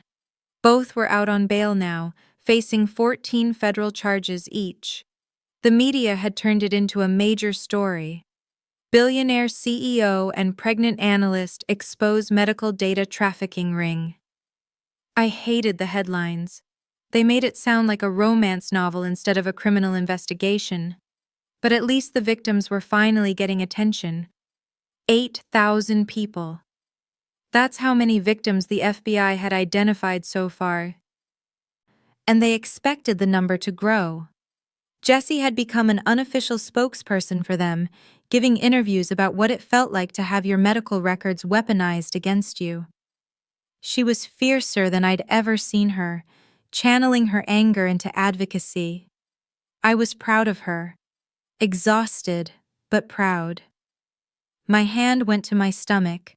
19 weeks now, the bump impossible to hide. The twins were active tonight, fluttering movements that still felt surreal. 2 lives depending on me to get this right. I reached my car, fumbling for keys in my bag, when I heard footsteps behind me. Fast, deliberate. I turned just as a hand clamped over my mouth. Don't scream, a male voice said against my ear. Don't fight, just walk. Panic flooded my system. I tried to pull away, but his grip was iron. And there was something hard pressing into my back. A gun. Oh God, he had a gun. The laptop, he said. And your phone. Give them to me. I shook my head frantically, but his hand tightened over my mouth. I'm not asking twice. Either you hand them over or I take them after you're unconscious. Your choice. My laptop had all my working files on it, backup documentation, notes for my testimony. But my phone had the tracker app Dominic had insisted I install after Constance's arrest, the one that would alert him if I was in danger. The man must have sensed my hesitation because he pressed the gun harder into my spine. Now. With shaking hands, I pulled my laptop bag off my shoulder and held it out. He grabbed it, then reached into my jacket pocket and took my phone. "Good girl," he said, and something about the phrase made my skin crawl. "Now we're going to walk to that van over there, nice and quiet." A white van was parked 3 spaces away, engine running, back doors open. This wasn't a robbery. This was planned. This was a kidnapping. Terror shot through me, sharp and clarifying. I had maybe 10 seconds before he got me into that van. Once I was inside, I was gone. I remembered the self-defense class I'd taken in college. The instructor's voice. If someone tries to force you into a vehicle, fight like your life depends on it. Because it does. I let my body go limp, dead weight in his grip. He cursed, trying to hold me up, and in that second of distraction, I drove my elbow back into his ribs with everything I had. He grunted, his grip loosening just enough. I twisted away, opened my mouth to scream. Pain exploded across the back of my head. The parking garage tilted. My knees hit concrete. I heard myself cry out, hands instinctively going to protect my stomach, protect the twins. "Stupid," the man growled. "You just made this harder." He grabbed me by the arms, started dragging me toward the van. I tried to fight, but my vision was swimming, my body not responding right. All I could think was the babies. Protect the babies. Don't let them hurt the babies. Then I was inside the van, doors slamming shut, and everything went dark. I woke to the smell of mildew and the sound of water dripping somewhere nearby. My head throbbed where I'd been hit. My wrists were zip-tied to a metal chair. My ankles were bound to the chair legs. Panic came first, then assessment. I was in some kind of warehouse, concrete floor, high ceiling with exposed beams, windows too high and filthy to see through. A single work light illuminated the space around me. Beyond it, shadows. My laptop was set up on a folding table 15 feet away. A figure stood beside it, tall, lean, wearing dark clothes. Not the man who'd grabbed me, someone else. "She's awake," the figure called. Footsteps. Then Branson Light emerged from the shadows, and my stomach dropped. "Ms. Allison," he said pleasantly, like we'd run into each other at a coffee shop. "Sorry about the rough handling. My associate can be overzealous. How are you feeling?" "Where am I?" My voice was hoarse. "What do you want?" "Straight to business. I appreciate that." He pulled up a chair, sat down facing me. "We're in a warehouse I own through a shell company, one of many properties law enforcement hasn't discovered yet. As for what I want, it's simple. You're going to undo the damage you've done." "I don't understand." "Yes, you do. You're a smart woman, Callie. That's the problem. You found connections no one was supposed to find. You built a case that has me facing 25 years in federal prison." He leaned forward. "So here's what's going to happen. You're going to access your backup files and delete them. All of them. Every piece of evidence you've compiled. Every document you've sent to prosecutors. Every analysis you've prepared." I stared at him. "You can't be serious." "I'm very serious. Without your documentation, the federal case collapses. Oh, they'll still have Constance's financial records. But she's already cutting a deal to testify against me. If your evidence disappears, her testimony becomes the only thread, and testimony can be discredited. especially from a woman scorned who's trying to save herself. Constance is turning on you? Self-preservation. Can't blame her, really. His smile didn't reach his eyes. But I'm not going to prison because my business partner decided to save herself. So you're going to help me. I won't do it. Yes, you will. Because if you don't, I'll make sure something unfortunate happens to your sister. Jessica Frost, 23, nursing student, lives at... He rattled off my apartment address. She's home right now, studying for her pharmacology exam. Alone. Ice flooded my veins. Don't you dare! Or option 2, something happens to those twins you're carrying. A fall down some stairs, a car accident with unfortunate complications. Medical emergencies happen all the time during pregnancy. The threat hit like a physical blow. My hands instinctively went to my stomach, protective even with my wrists zip-tied. You're insane, I whispered. I'm practical. You cost me my freedom and my fortune. I'm simply evening the scales. He stood, walked to the laptop and opened it. Your files are password protected. What's the password? I said nothing. He sighed. Callie, let's not do this the hard way. The password, now. No. He nodded to someone behind me. The man who'd grabbed me in the parking garage stepped into view, and I saw the gun again, clear in the work light.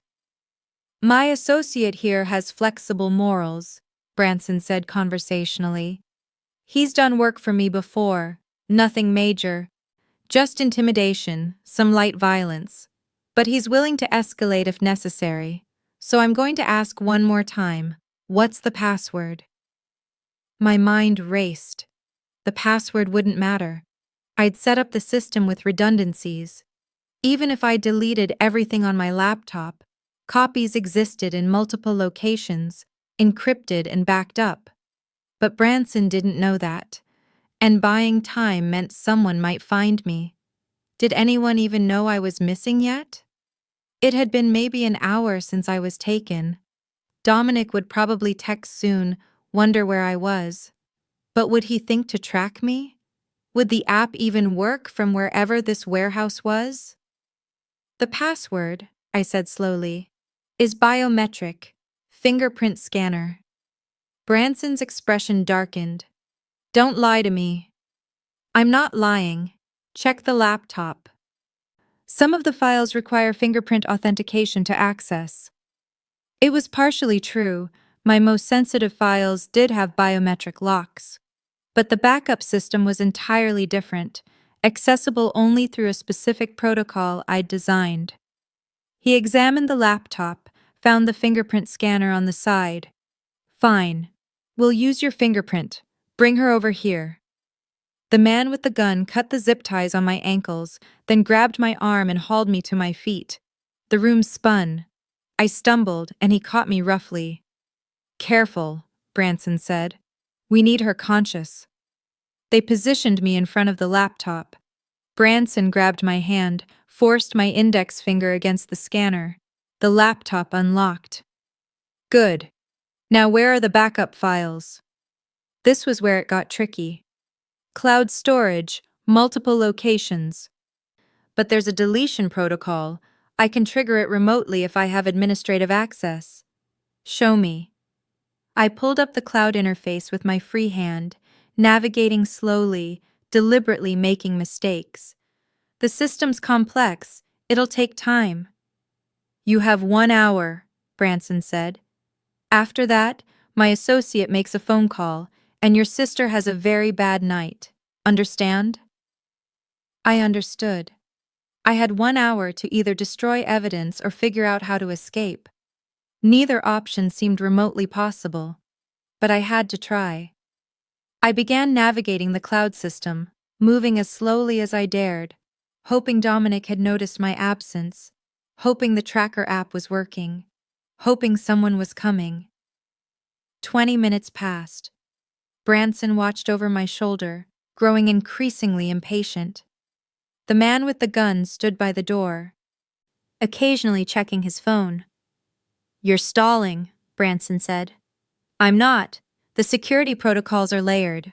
I have to authenticate each level separately. Then authenticate faster." I pulled up another security screen, entered a password, intentionally wrong. The system locked me out for 3 minutes. Security lockout. It thinks I'm a hacker. We have to wait. Branson slammed his hand on the table. "This is taking too long.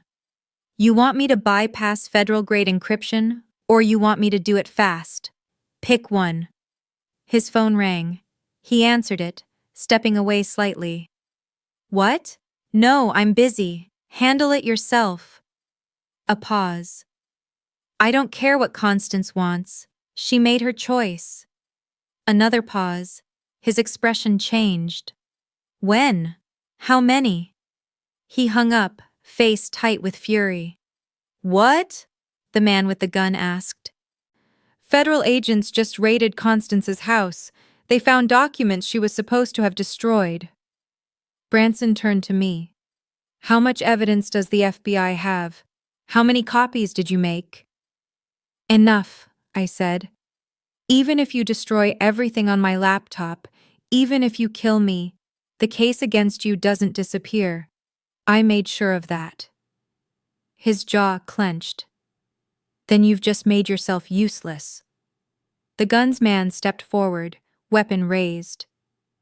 "Wait," I said quickly. "Wait. There's more. Information I haven't turned over yet. About the buyers, the insurance companies purchasing the data. I have names, transaction records, executives who knew exactly what they were buying. That information is only on my personal server. If you kill me, you'll never find it, and those companies will testify against you to save themselves." It was a complete lie. I'd already turned over everything to the FBI, but Branson didn't know that. He studied me for a long moment. "You're bluffing."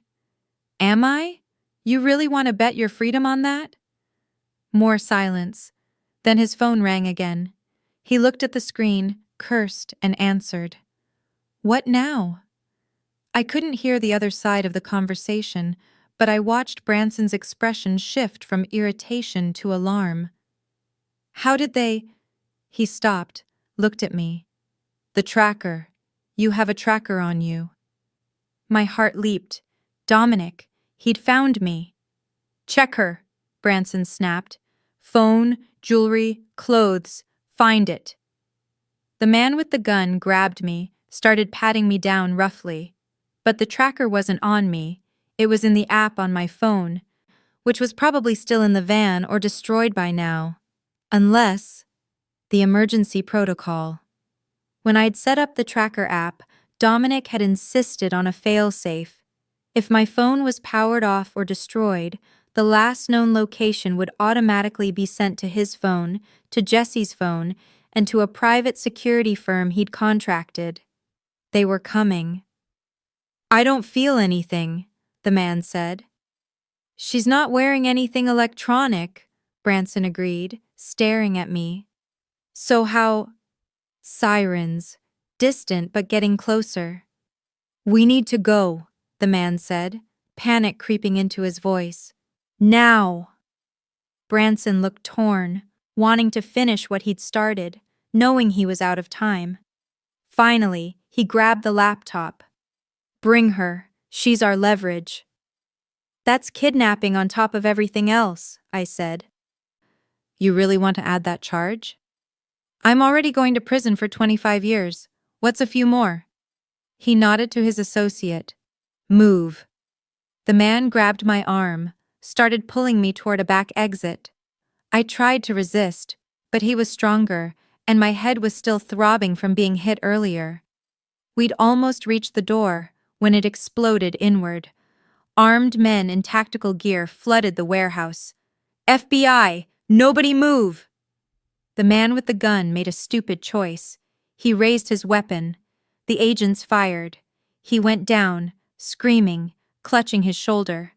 Branson let go of the laptop, hands in the air. "Don't shoot! I'm unarmed!"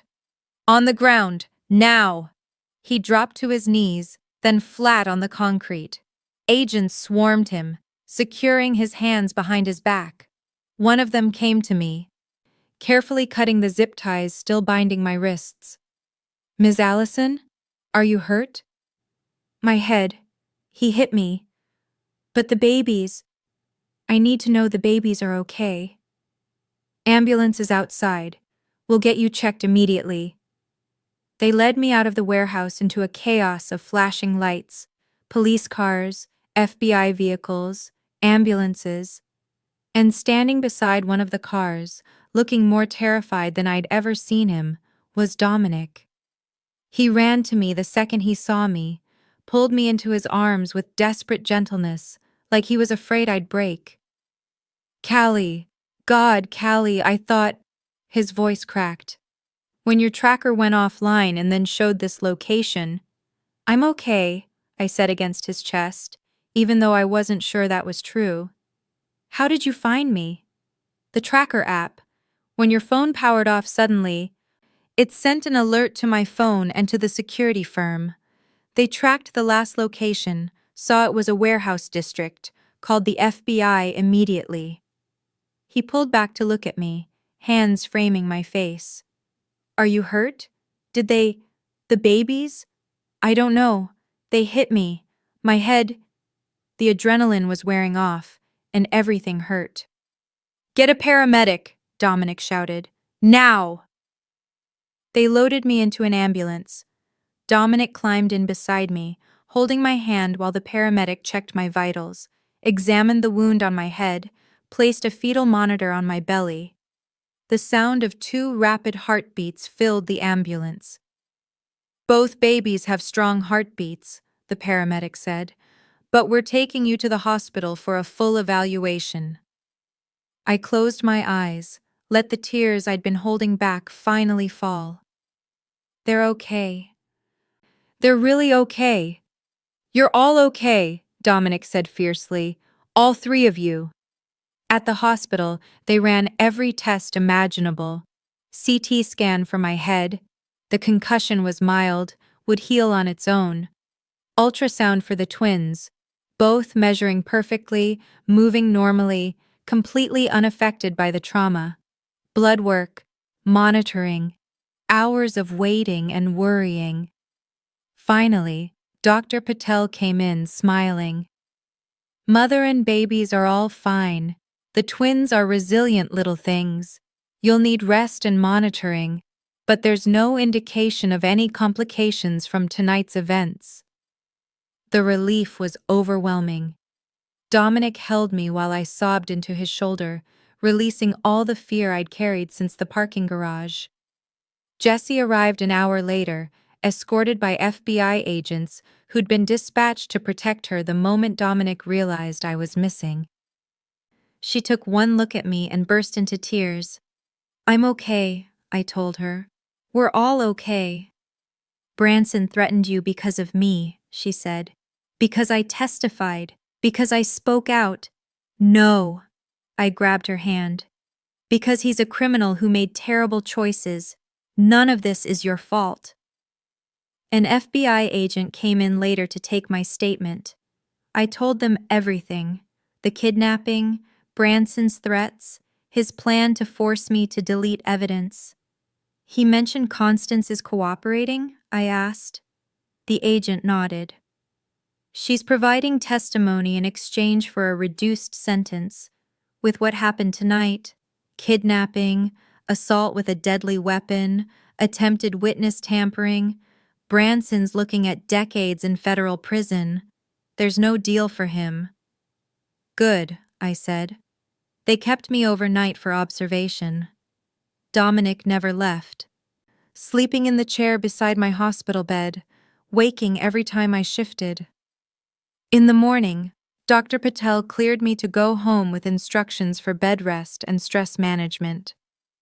"As if stress management is possible right now," I muttered as we left the hospital. "It is," Dominic said firmly. "Because you're not going back to work until after the twins are born." "Dominic, I can't just—" "Yes, you can.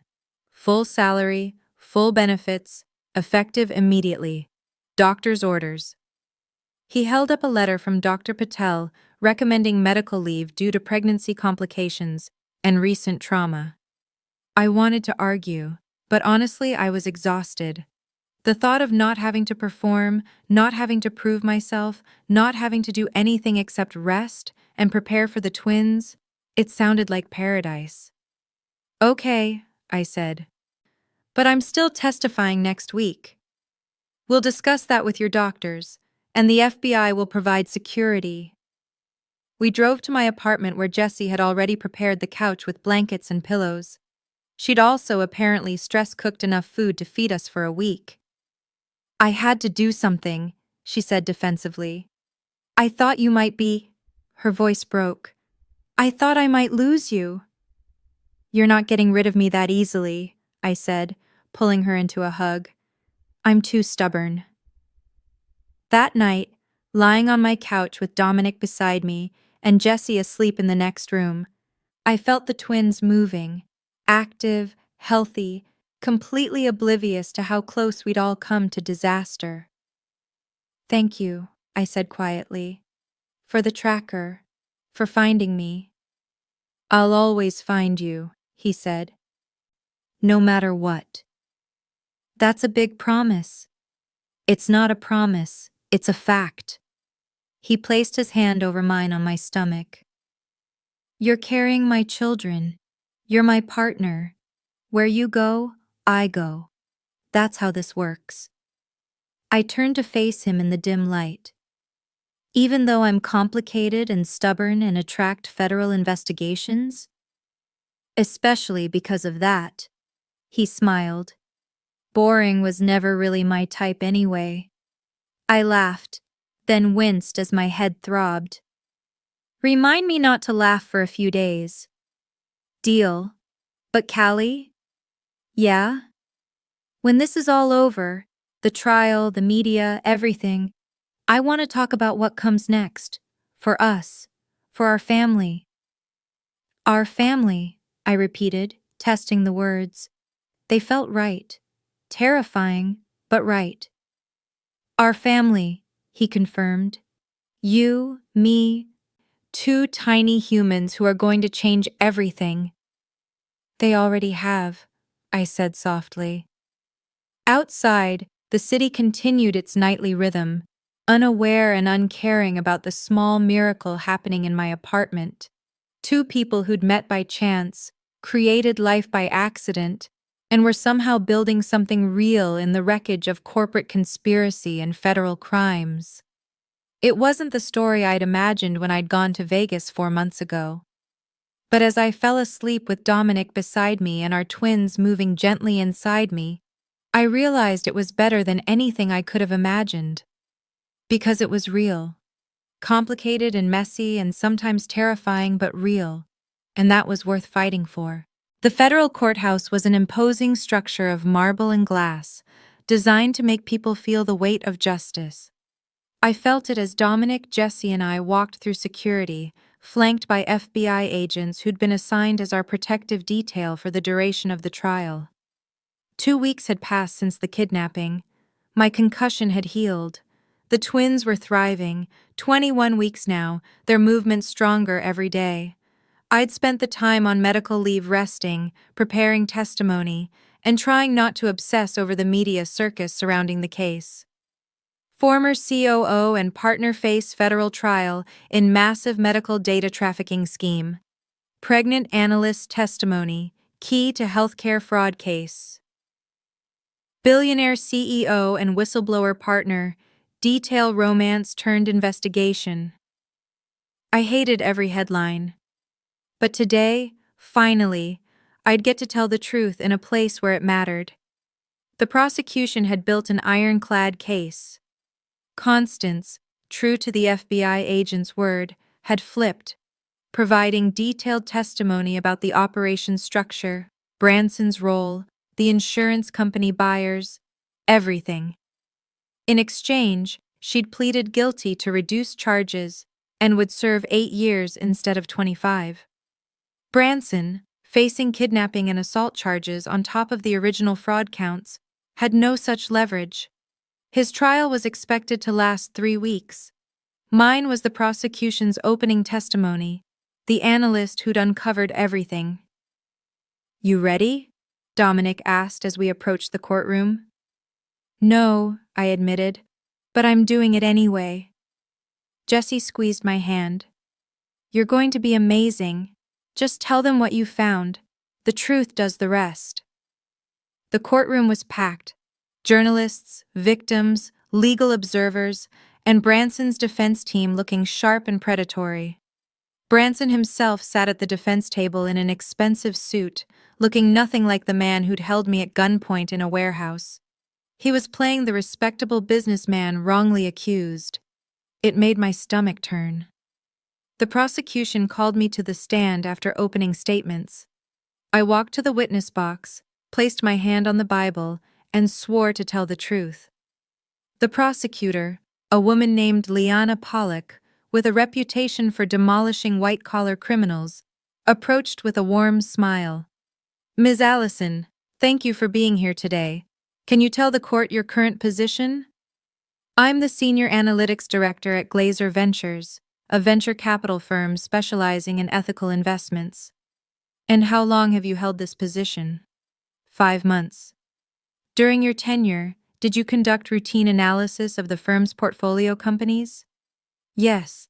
It's part of my core responsibilities, monitoring financial performance, identifying irregularities, ensuring investments align with the company's ethical standards." "And in the course of this analysis, did you encounter any irregularities regarding a company called HealthBridge?" "Yes, multiple irregularities." Liana pulled up the first exhibit on the courtroom screens, my initial analysis, the one I'd done at 2 a.m. that started everything. "Can you walk the court through what you discovered?" I did. Methodically, clearly, explaining each discrepancy.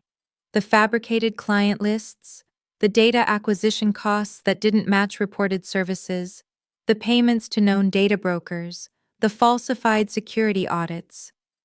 I showed the financial trails, the shell companies, the offshore accounts where embezzled funds had been hidden. The jury listened intently, several taking notes. "Ms. Allison, during your investigation, did you discover any personal connection to the victims of this fraud?" My voice steadied. "Yes. My sister, Jessica Frost, was one of the victims." "Can you explain what happened to her?" "Jessie is a nursing student. In order to attend clinical rotations, she needed health insurance. She had coverage through a student plan. 2 months before I started at Glazer Ventures, her insurance was suddenly canceled. The company cited a pre-existing heart condition, one she's never had." "And you later discovered why her coverage was terminated?" "Yes. HealthBridge had purchased her medical records from a data broker, fabricated a congenital heart defect, and sold that false information to her insurance company. The insurer used it to justify dropping her coverage." "How did this affect your sister?" "She almost had to leave nursing school. Without insurance, she couldn't complete her clinical requirements. She spent weeks fighting the decision, trying to prove the diagnosis was false, while falling behind in her coursework." My voice cracked slightly. "She was being punished for a medical condition that never existed." "Thank you, Ms. Allison." Liana pulled up another exhibit. "Now, you also discovered that HealthBridge's founders, Constance Greco and Branson Light, had embezzled nearly $2 million in investment funds. Can you explain how you identified this?" I walked them through the embezzlement trail, the offshore accounts, the shell companies, the fund transfers that should have gone to technology development, but instead disappeared into personal accounts. "And when you discovered all of this evidence, what did you do?" "I immediately reported it to Dominic Glazer, the CEO, and to our legal counsel. We presented the findings to the board of directors and contacted federal authorities the same day." "You didn't attempt to confront Ms. Greco or Mr. Light directly?" "No. Given the scale of the fraud and the criminal nature of the activities, we knew it needed to be handled by law enforcement. Thank you. No further questions, Your Honor. The defense attorney stood, a man named Stephen Ahmad, who looked like he charged $1,000 an hour and enjoyed every minute of it. Ms. Allison, he said, his tone friendly but sharp, you've testified that you discovered these irregularities during routine portfolio analysis. Is that correct? Yes. And how long had you been employed at Glazer Ventures when you made these discoveries? 3 weeks. 3 weeks? That's not very long to become familiar with a company's portfolio, is it? It was sufficient time to identify clear financial irregularities. Or perhaps it was sufficient time to target a specific company because of personal motivations? Liana stood. Objection. Relevance. Your Honor, I'm establishing the witness's potential bias, Stephen said. The judge, an older woman with steel-gray hair and no patience for games, nodded. I'll allow it, but get to the point, Mr. Ahmad. Ms. Allison, isn't it true that before you were hired at Glazer Ventures, you had a personal relationship with Mr. Glazer? Here it was. The attack I'd been expecting. Yes, I said clearly. Dominic Glazer and I met 4 months before I was hired. And isn't it also true that you were pregnant with his children when you applied for the position? I discovered the pregnancy after I applied, but yes. So you applied to work at a company run by a man you were personally involved with while carrying his children, and then within 3 weeks of being hired, you launched an investigation that happened to target a company run by Mr. Glazer's former business partner and ex-girlfriend. Does that sound like objective analysis to you? Objection! Liana was on her feet. Counsel is testifying. Sustained. Rephrase, Mr. Ahmad. He smiled, unbothered. Ms. Allison, is it possible your personal feelings toward Ms. Greco influenced your interpretation of Healthbridge's financial data? No. The evidence speaks for itself. The fabricated client lists, the illegal data purchases, the embezzled funds, those aren't interpretations. They're documented facts. Facts that you were uniquely motivated to find because Ms. Greco had previously questioned your hiring and your relationship with Mr. Glazer. Isn't that true? I kept my voice steady. My motivation was irrelevant. The fraud was real. 8,000 victims had their medical records weaponized against them. My sister was one of those victims. Whether I liked Constance Greco personally doesn't change the fact that she ran a criminal enterprise. But it might change how aggressively you looked for evidence against her, correct? I applied the same analytical standards I apply to every portfolio company. The irregularities were obvious to anyone actually examining the data. Yet somehow, no one else at Glazer Ventures noticed these obvious irregularities until you arrived. That's because I was hired specifically to conduct comprehensive portfolio analysis. That's literally my job. Stephen changed tactics. Ms. Allison, let's talk about the night you were allegedly kidnapped by my client. Objection! Liana's voice was sharp. There's nothing alleged about the kidnapping. Ms. Allison was taken at gunpoint, held against her will, and threatened. The defendant has been charged with those crimes. Sustained. Watch your language, Mr. Ahmad. He nodded. Ms. Allison, you testified that Mr. Light demanded you delete evidence. But you also testified that you had multiple backup systems in place. So even if you'd complied with his demands, the evidence would still exist, correct? Yes. Then why didn't you simply delete the files on your laptop to end the situation? Why risk your safety and the safety of your unborn children? The question was designed to make me look either reckless or like I was exaggerating the danger. I met his eyes directly. Because Branson Light threatened my sister's life. He threatened my children. He was armed and clearly willing to use violence. His associate had already hit me hard enough to cause a concussion. I didn't know if complying would actually end the situation or if he'd kill me anyway to eliminate a witness. So I stalled, hoping someone would find me before he decided I was more useful dead than alive. The courtroom was silent. Several jurors looked shaken. Stephen recovered quickly. But you admit you deliberately misled my client about the backup systems? I told him whatever I needed to tell him to stay alive. So you lied. I survived. He paused, clearly not expecting that answer. Then he shifted again. Ms. Allison, how much is Glazer Ventures paying you annually? Objection, Liana said. Relevance? Goes to witness credibility and potential motivation, Your Honor. I'll allow it. I named my salary. Several people in the gallery reacted. It was nearly triple what most data analysts made. That's quite generous for someone with your level of experience, isn't it? Stephen asked. It's appropriate for the position's responsibilities. Or perhaps it's generous compensation for someone carrying the CEO's children. Objection! Your Honor, this is harassment.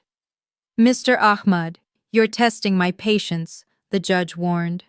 Move on.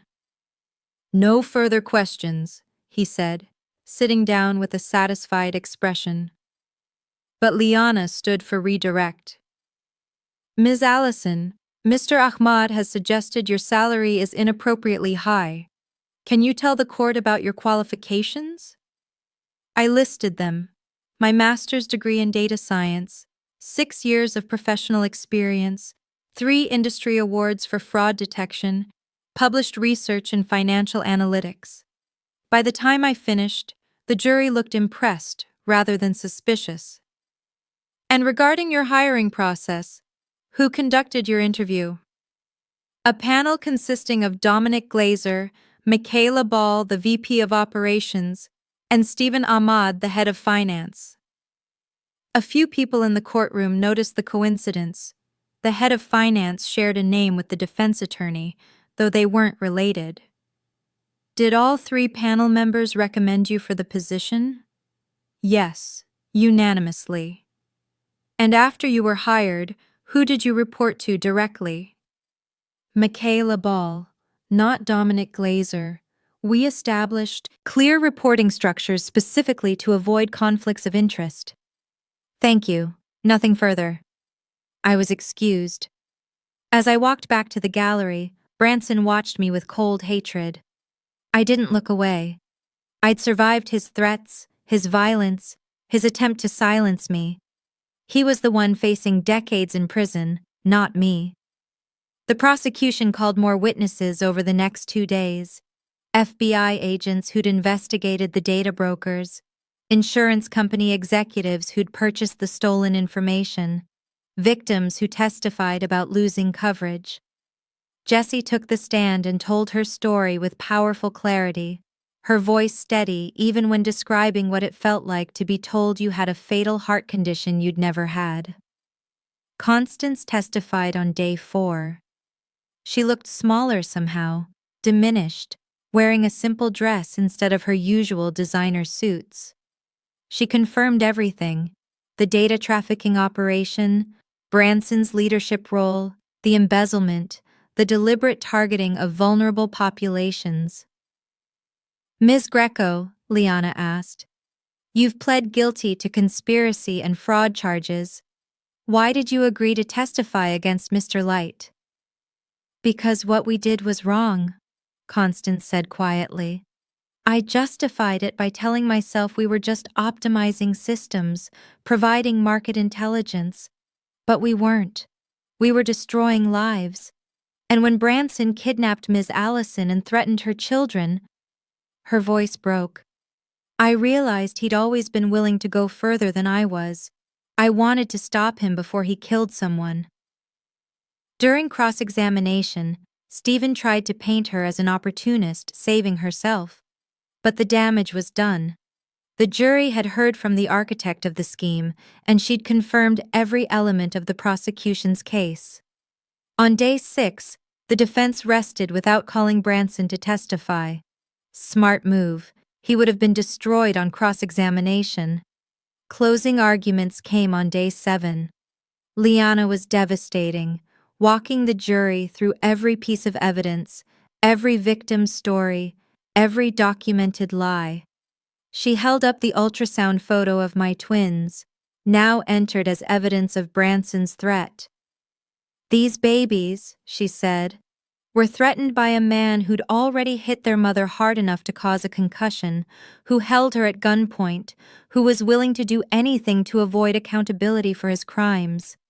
That's who the defendant is, not the businessman in the expensive suit, the man who looked at a pregnant woman and saw nothing but an obstacle to eliminate." Stephen's closing focused on reasonable doubt, suggesting Constance was the real mastermind and Branson was merely her partner. It was weak, and the jury's expressions showed they weren't buying it. The jury deliberated for 8 hours. When they returned, the forewoman stood. "In the case of United States v. Branson Light, on the count of conspiracy to commit wire fraud, we find the defendant guilty. On the count of identity theft, guilty. On the count of HIPAA violations, guilty. Guilty on all 14 original counts. On the additional charges of kidnapping, assault with a deadly weapon, and attempted witness tampering, we find the defendant guilty on all counts." The courtroom erupted. Victims cheered. Journalists rushed for the exits to file stories. Branson sat frozen, his expensive lawyer already preparing appeals motions. But it was over. He was convicted. He'd face sentencing in 6 weeks, but the prosecution was recommending 45 years in federal prison. At 53 years old, Branson Light would likely die behind bars. Outside the courthouse, victims surrounded us. Jessie was hugging people she'd never met, all of them united by surviving the same fraud. Dominic stood beside me, his hand on my back, protective and proud. A reporter pushed through. "Ms. Allison, how does it feel to bring down a criminal enterprise?" "It feels like justice," I said. "For my sister, for the 8,000 victims, for everyone who was told their medical conditions made them unworthy of coverage. Today proved that targeting vulnerable people has consequences." "What's next for you?" I placed my hand on my stomach, where the twins were doing their usual acrobatics. "Right now, preparing to become a mother, spending time with my family, living a life that doesn't revolve around federal investigations." "And your relationship with Dominic Glazer?" Dominic stepped forward. "Callie and I are partners in every sense. She's brilliant, courageous, and the reason countless victims got justice today. What we are to each other personally is our business. What matters is that we stopped a criminal operation and protected vulnerable people. That's the story." We left the courthouse together, me, Dominic, Jessie, and the FBI agents who'd become familiar faces over the past weeks. The media followed for a block before giving up. In the car, finally alone, I let out a breath I felt like I'd been holding for months. "It's really over," I said. "The trial is over," Dominic corrected. "Sentencing is in 6 weeks. But the worst is over. The testimony, the cross-examination, the waiting. We did it." Jessie leaned forward from the back seat. "We definitely did it. Did you see Branson's face when they read the verdict? That's what justice looks like." "Your testimony was powerful," I told her. "The jury really responded to you." "I just told the truth. Turns out that's pretty powerful all by itself." We stopped for dinner, a small Italian place where we'd become regulars over the past month. The owner, a woman named Baby Dobbins, who'd followed the trial obsessively, hugged us all when we walked in. "I saw the news. Guilty on everything. That man is going to rot in prison where he belongs." She guided us to our usual table. "Tonight, everything is on the house. You three are heroes. We're not heroes, I protested. You exposed criminals who were hurting people like me, Baby said firmly. She'd been a victim too. Her diabetes diagnosis sold to insurance companies, leading to skyrocketing premiums. That makes you heroes. Now sit, eat, celebrate. Over pasta and breadsticks, we talked about everything except the trial. Jesse's upcoming graduation from nursing school, Dominic's plans to restructure Glazer Ventures' oversight protocols, my plan to return to work part-time after the twins were born. Speaking of the twins, Dominic said carefully, we should probably talk about logistics. Logistics? Where everyone's going to live, how we're handling childcare, whether— He paused.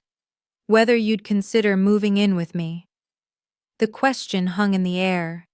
We'd been partners, co-parents, lovers, colleagues, fellow witnesses in a federal trial. But we'd never officially lived together. I still had my apartment with Jesse. I don't know if that's— I started. I graduate in 3 months, Jesse interrupted. I'll have my nursing license and a job lined up at Mercy Hospital. I've been meaning to tell you, I'm moving out anyway. Found a place closer to the hospital with 2 other nurses. I stared at her. When were you planning to mention this? Now seemed like good timing? She smiled. Callie, you've supported me for 3 years. Let me give you the apartment. Or let you move in with your billionaire boyfriend without guilt. Either way, I'm fine.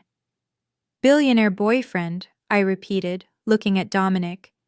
Is that what you are? I'd prefer billionaire partner and father of your children, but I'll take what I can get. This is a lot to process. Take your time, he said. But just so you know, I have a house with 4 bedrooms, a nursery already being designed, and enough space that you'd never feel crowded. Plus, professional security after the kidnapping incident. Just think about it. I thought about waking up next to him every morning, about building a life together, not just coordinating schedules between his penthouse and my apartment, about giving our twins a home where both parents were present, together, choosing each other every day. Okay, I heard myself say. Okay? Okay, let's do it.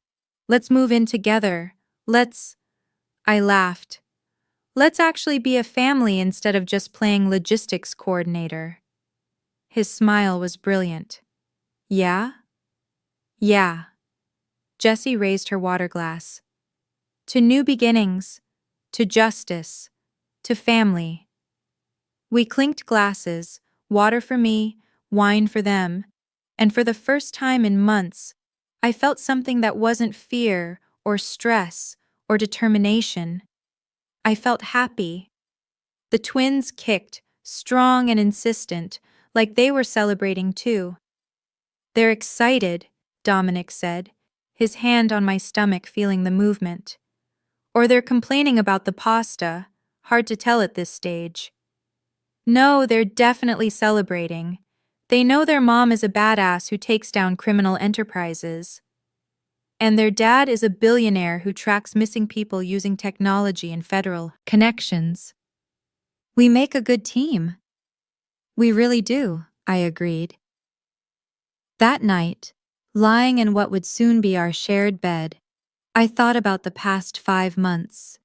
Vegas, the pregnancy reveal, the interview that brought us back together, finding the fraud, the kidnapping, the trial. It had been the hardest, scariest, most intense 5 months of my life. But it had also given me everything I didn't know I needed. Dominic, a partner who saw me as an equal. Justice for Jesse and thousands of others. A career that actually made a difference. And 2 tiny lives that would arrive in 3 months, changing everything again. What are you thinking about? Dominic asked in the darkness.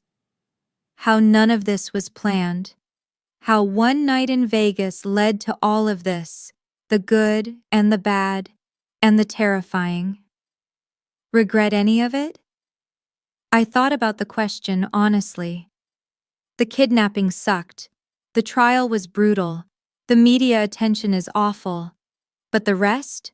No, I don't regret any of it. Good, because I don't either. He pulled me closer, careful of my growing belly. Best reckless decision I ever made. Walking off that stage? Meeting you after. I smiled in the darkness. That was pretty reckless. Worth it, though. Definitely worth it. Outside, the city hummed with its usual rhythm. Inside, two people who'd met as strangers escaping their lives were building something neither had planned, but both were choosing every day. And in 14 weeks, two more people would join us, completing a family that started with one honest night and survived everything that followed. It wasn't the fairy tale. It was better. It was real. February 14th arrived with unexpected irony. Valentine's Day, and I was 8 months pregnant with twins who seemed determined to practice gymnastics against my ribs every time I tried to sleep. Branson's sentencing had happened 6 weeks after the verdict. 43 years in federal prison. He'd be 96 before he was eligible for parole. Constance had been sentenced to 7 years, out in 5 with good behavior. Both were already serving their time, and the media had finally moved on to other scandals. Life had settled into something almost normal. I'd moved into Dominic's house, a beautiful place in the hills with views of the city, and a nursery painted soft yellow with 2 cribs, 2 changing tables, and enough baby equipment to supply a small daycare. Jessie visited weekly, usually bringing food and unsolicited parenting advice gleaned from her pediatric nursing rotation.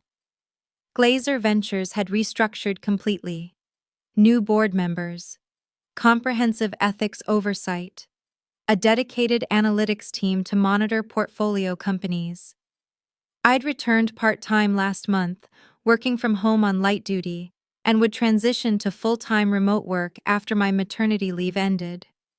The company had also established the Frost Allison Fund, named after Jessie and me, which provided financial assistance to victims of medical data fraud. Dominic insisted. I'd cried when he told me. Everything was good, almost perfect. Except the twins were 2 weeks away from their due date, and I was enormous, uncomfortable, and convinced they were secretly plotting to stay inside forever. They're comfortable, Dr. Patel said during my weekly appointment. Everything looks great. Strong heartbeats, good position. Your body is preparing for labor. When? I asked desperately. Could be tomorrow, could be 2 weeks. Babies have their own timeline. That's not helpful, she smiled. First-time twin mom. I know it's hard, but try to rest. When labor starts, it'll be intense. That night, Dominic insisted on cooking dinner. His attempt at romantic Valentine's celebration despite my protests that I was too pregnant to be romantic. You're carrying our daughters, he said, setting down pasta I could actually stomach. That's the most romantic thing I can imagine. I'm carrying 35 pounds of baby water and organs that have been displaced to places they don't belong. I'm a medical diagram, not a romance novel. You're beautiful. I'm a whale. A beautiful whale.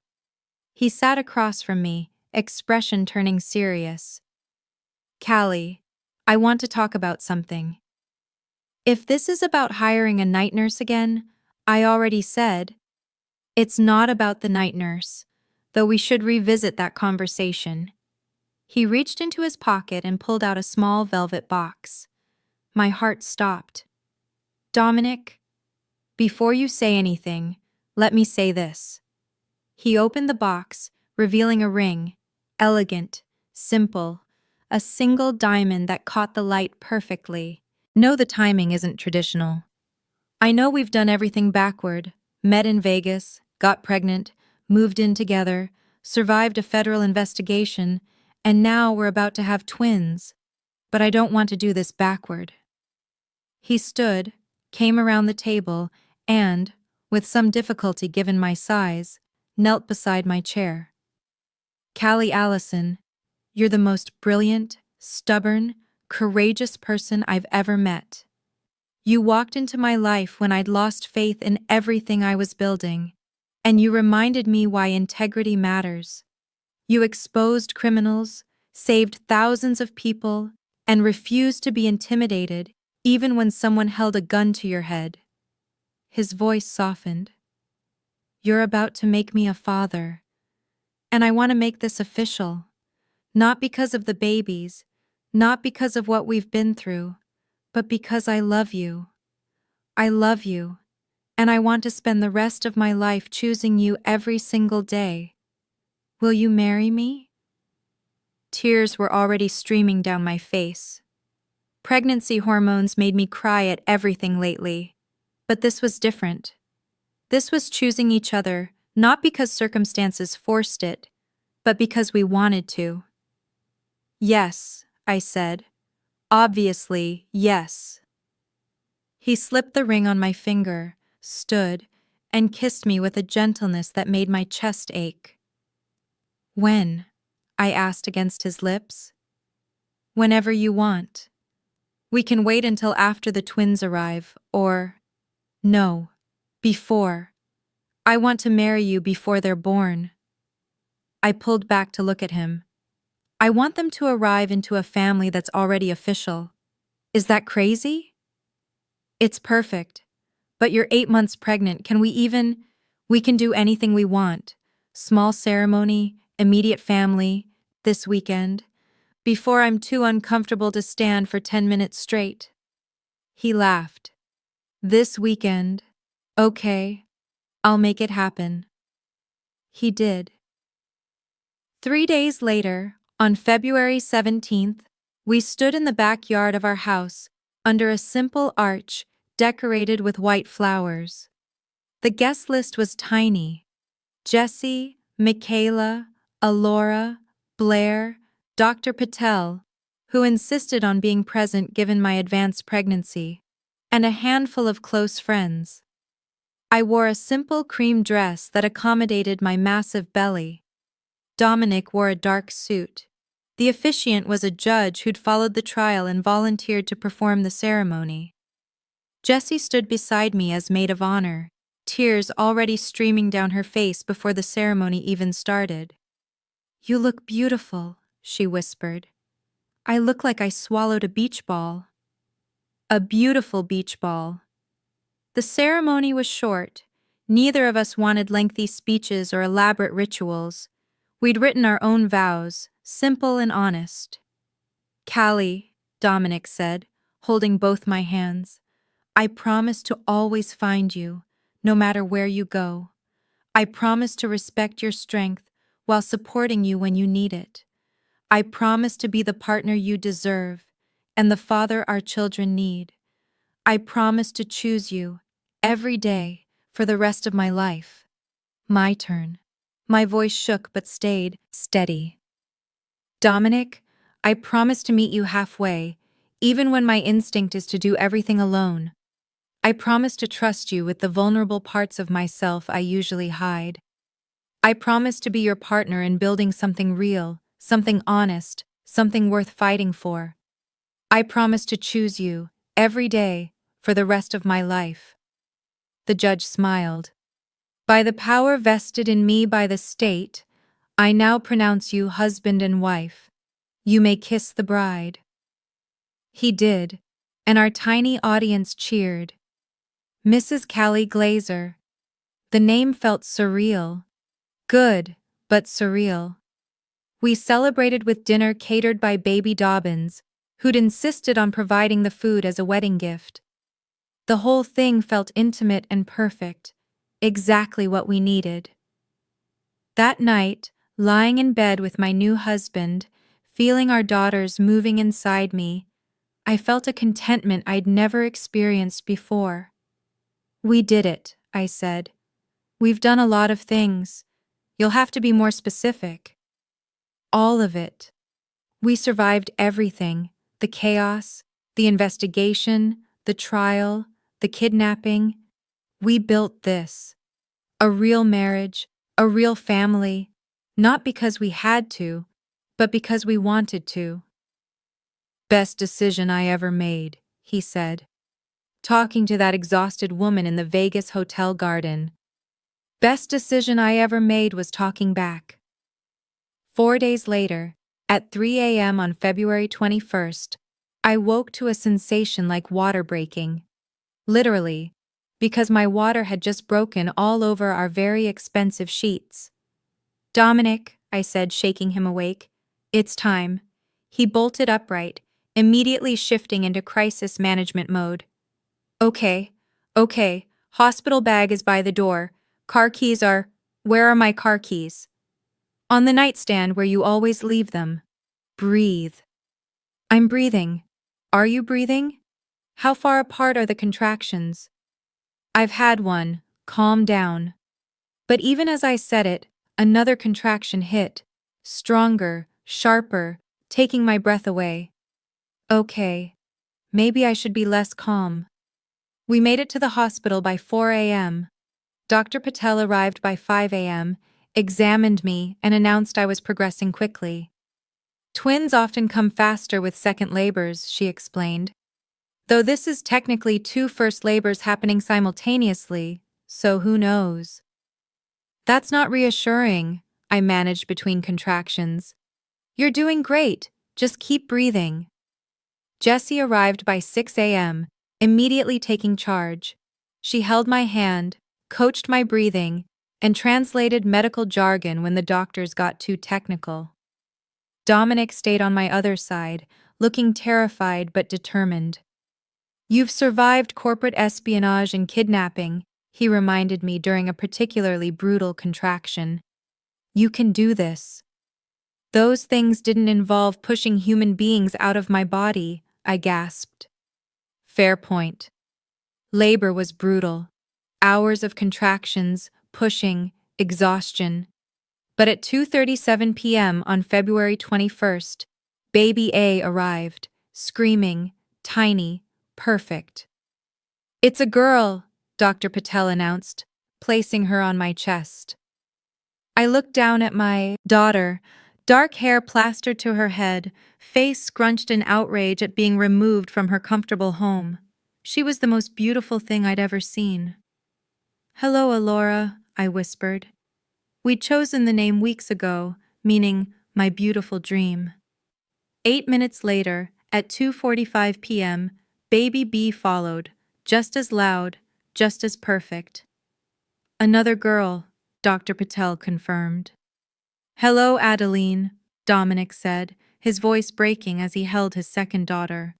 The name meant noble, and somehow it fit already. She had a regal quality even as a screaming newborn. They cleaned both babies, checked their vitals, and declared them healthy. 5 pounds 8 ounces and 5 pounds 6 ounces, good sizes for twins. Finally, they placed both daughters on my chest, and I held them, 2 tiny humans we'd created accidentally, protected fiercely, and now got to raise together. We made these, I said, awed. We definitely did. Dominic kissed my forehead. You're amazing. You know that, right? I pushed 2 humans out of my body. I'm a superhero. You were already a superhero. This just confirms it. Jessie was crying openly, snapping photos, already planning how she'd spoil her nieces relentlessly. Over the next 2 days, we stayed in the hospital learning how to care for 2 newborns simultaneously. It was chaos, constant feeding, diaper changes, trying to sleep in shifts, figuring out which baby was which when they both woke up screaming at 3 a.m. But it was all so magical. When we finally brought them home, the house Dominic had prepared suddenly made sense. The twin cribs, the double changing station, the elaborate feeding schedule on the wall. This was our family now. 4 people instead of 2. Chaos instead of calm. Love in a form we'd never experienced before. Jesse visited daily, helping with whatever we needed. Michaela sent meal delivery services. Blair stopped by with legal documents establishing trust funds for both girls. The Glazer Ventures team sent enough flowers to stock a florist shop. But mostly, it was just us, me, Dominic, Alora, and Adeline, learning how to be a family. 3 weeks after the birth, Jessie graduated from nursing school. She walked across that stage in her white coat with honors, and I cried harder than I'd cried during labor. She'd made it. Despite everything, the insurance fraud, the stress, the chaos of the trial, she'd finished. "Thank you," she said afterward, holding her diploma, "for supporting me, for making this possible." "You did this yourself," I told her. "I just helped with the bills." "You did a lot more than that. You showed me what it means to fight for people. That's why I'm becoming a nurse, because you taught me that protecting vulnerable people matters." A month after that, I received a letter from the lead FBI agent on the Healthbridge case. They'd finished their investigation and recovered records of 12,147 victims, far more than the original estimate. Every single one was being contacted, their medical records corrected, their insurance claims reviewed. The fund Dominic had established was helping hundreds of them recover financially. It wasn't enough to undo the damage, but it was something. It was justice, imperfect, but real. On a warm day in May, 3 months after the twins were born, we gathered at the house for a small celebration. Jessie brought her boyfriend, a resident at Mercy Hospital she'd been seeing for 2 months. Michaela and Alora came with their families. Blair brought her husband. We sat in the backyard where Dominic and I had married, watching Alora and Adeline sleep in their double stroller, and talked about everything except the trial and the investigation. "They're beautiful," Michaela said, looking at the twins. "And somehow you both look like you're getting actual sleep. How is that possible?" "Night nurse," I admitted. Dominic finally wore me down. "Smart man." "I have my moments," he said, arm around my waist. Jessie raised her glass, juice for me since I was still nursing, wine for everyone else. "I want to make a toast to my sister, who taught me that integrity matters more than convenience, to Dominic, who actually lives by the ethics he preaches, to Alora and Adeline, who have no idea how amazing their parents are, and to all of us, for surviving the craziest year any of us will hopefully ever experience." We drank, we laughed, we watched the sunset paint the sky in shades of orange and pink. And I realized something. I was happy. Not just content or satisfied, but genuinely, completely happy. 1 year ago, I'd been a struggling data analyst in Vegas, drowning in debt and desperation. Now I was a wife, a mother, a senior director at an ethical investment firm, and someone who'd helped bring down a criminal empire. Nothing had gone according to plan. Everything had been harder than I'd imagined. But sitting there in our backyard, surrounded by the people I loved, holding the husband I'd chosen, and watching our daughters sleep peacefully, I wouldn't change a single thing. "What are you thinking?" Dominic asked quietly. "That one night in Vegas changed everything. Regret it?" I looked at him, this man who'd found me when I was lost, who'd fought beside me when things got dangerous, who'd chosen me every single day since. "Not even a little bit," I said. He smiled. "Good, because I'd do it all again." "Even the kidnapping?" "Okay, maybe not that part. But everything else? Absolutely." Alora stirred in her stroller, making the little squeaking sound that meant she was waking up. I picked her up, settled her against my shoulder, and felt her tiny hand grip my finger. This was it. This was the life we'd built from one reckless night and a series of impossible choices.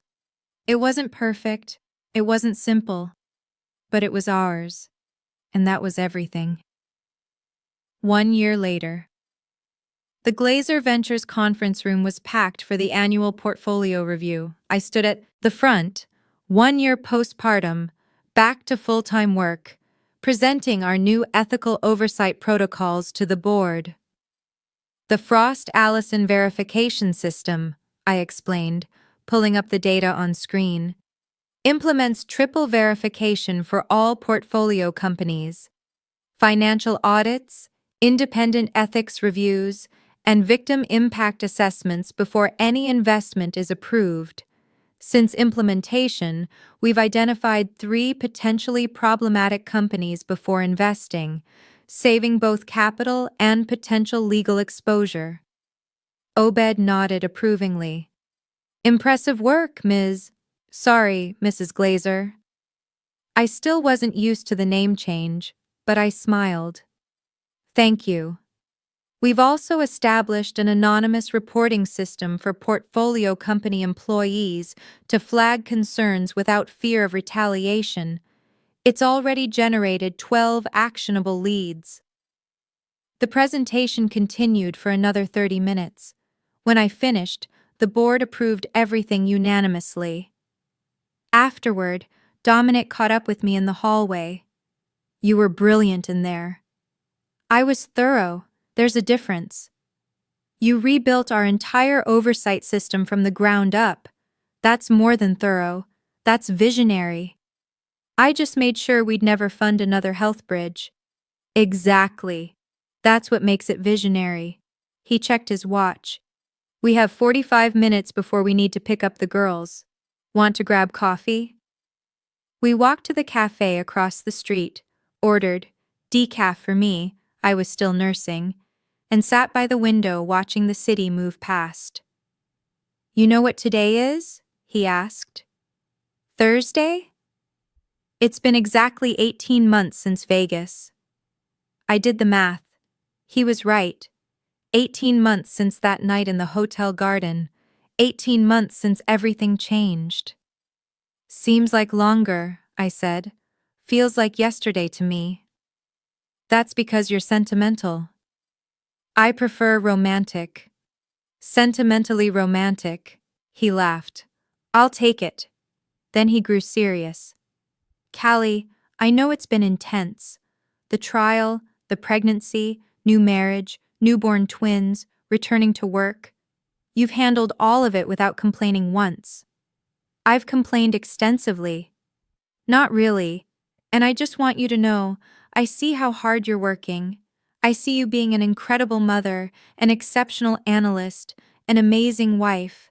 I see all of it, and I'm in awe every single day. Tears pricked my eyes. Hormones were still unpredictable. That's really unfair. You can't make me cry in a coffee shop. Sorry. He wasn't sorry at all. We finished our coffee and drove to the daycare where Alora and Adeline spent their days being spoiled by professional childcare workers who sent us approximately 40 photos daily. When we walked in, both girls, now 13 months old, walking with chaotic enthusiasm, toddled toward us shouting, "Mama! Dada!" in garbled toddler speak. I picked up Alora. Dominic grabbed Adeline.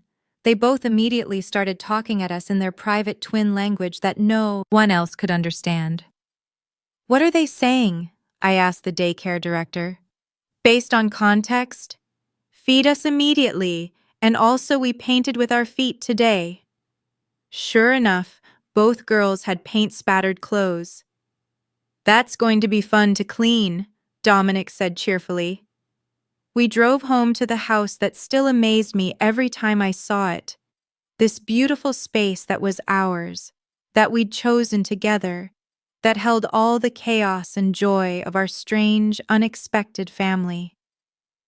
That night, after the girls were asleep, Dominic and I sat on the back porch watching the city lights. Do you ever think about how differently things could have gone? I asked.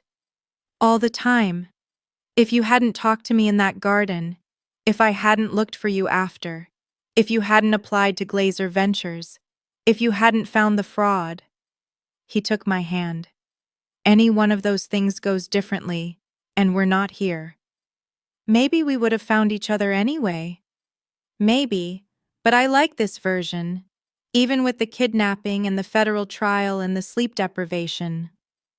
You like the sleep deprivation? I like that we're sleep deprived together. Makes it more bearable. I laughed. You're ridiculous. You married me anyway. Best reckless decision I ever made. Second best, he corrected. First best was talking to me in Vegas.